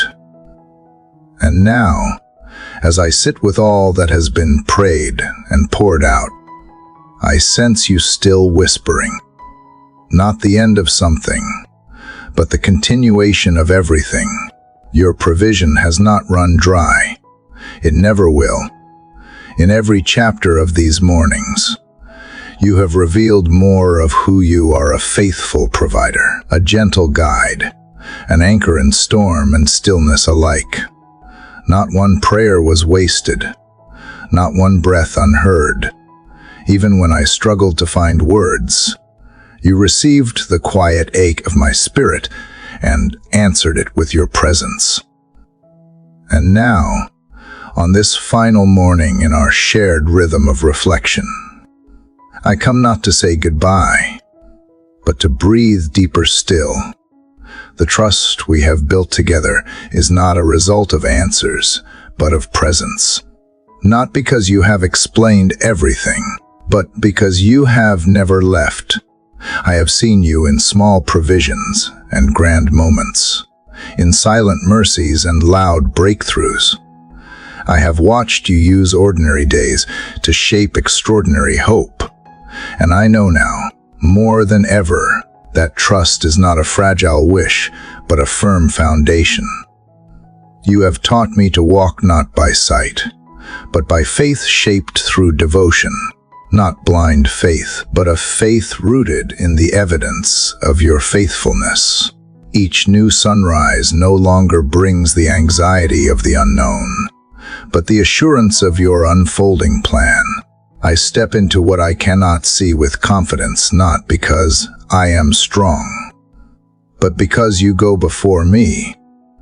And though life will still stretch and pull and surprise, I know now that you are already in tomorrow, already preparing provision, already setting peace in motion, already weaving redemption where I once saw ruin. Your abundance is not just a resource. It is a rhythm, a quiet song you sing over my life. Always near, always steady. This journey has not been about reaching a destination, but about deepening dependence. And now, having walked through 23 mornings with you, I find myself more certain of your character than ever. You are enough, you are kind, you are sovereign, and most of all, you are with me. So as I rise from this space of prayer, I carry you with me not as a memory, but as breath in my lungs, truth in my steps, and hope in my horizon. I carry the knowledge that abundance is not what I hold, but who holds me. That even if the path ahead feels narrow, your hand remains wide open, and that provision may not always look like excess, but it will always look like enough. Today, I walk into life not needing to control, but ready to trust, not striving to achieve, but eager to abide, not fearing what may come, but leaning into the promise that you are already there. I will remember these mornings. I will return to these words, and I will revisit the stillness that taught me to believe again. Thank you, Father, for holding me through this sacred unfolding, for proving again and again that you are not a distant giver, but a present sustainer, that you provide not just bread for the body, but water for the soul, that even in silence, you speak, even in waiting. You move, even in shadow. You shine. I sense the invitation to keep walking, to let trust deepen beyond these pages, to bring the faith of these mornings into the fires of real life, to carry peace into panic, stillness into noise, and quiet courage into the places I once avoided. I will not forget what you have shown me. I will not let go of what you have planted, and I will keep rising, morning after morning, into the rhythm of your grace. To everyone who has walked this journey alongside me, thank you. Your heart, your presence, your hunger for deeper faith has made this sacred space even more meaningful. This was never just about words. It was about hearts uniting in quiet pursuit of something eternal. If these prayers have stirred anything in your spirit, I invite you to share your thoughts, your own prayers, your whispers of trust in the comments below. Let us strengthen one another, day by day, word by word, breath by breath. And if this journey has brought peace or perspective to your mornings, I encourage you to share it with someone else who may need to rediscover trust. Let these words flow beyond just your screen and into hearts longing for hope. And do not forget to subscribe to the channel so we continue this walk of faith together. Each new day brings new mercy. Each sunrise carries fresh grace. Let us rise to meet them with open hands and awakened hearts. Keep walking.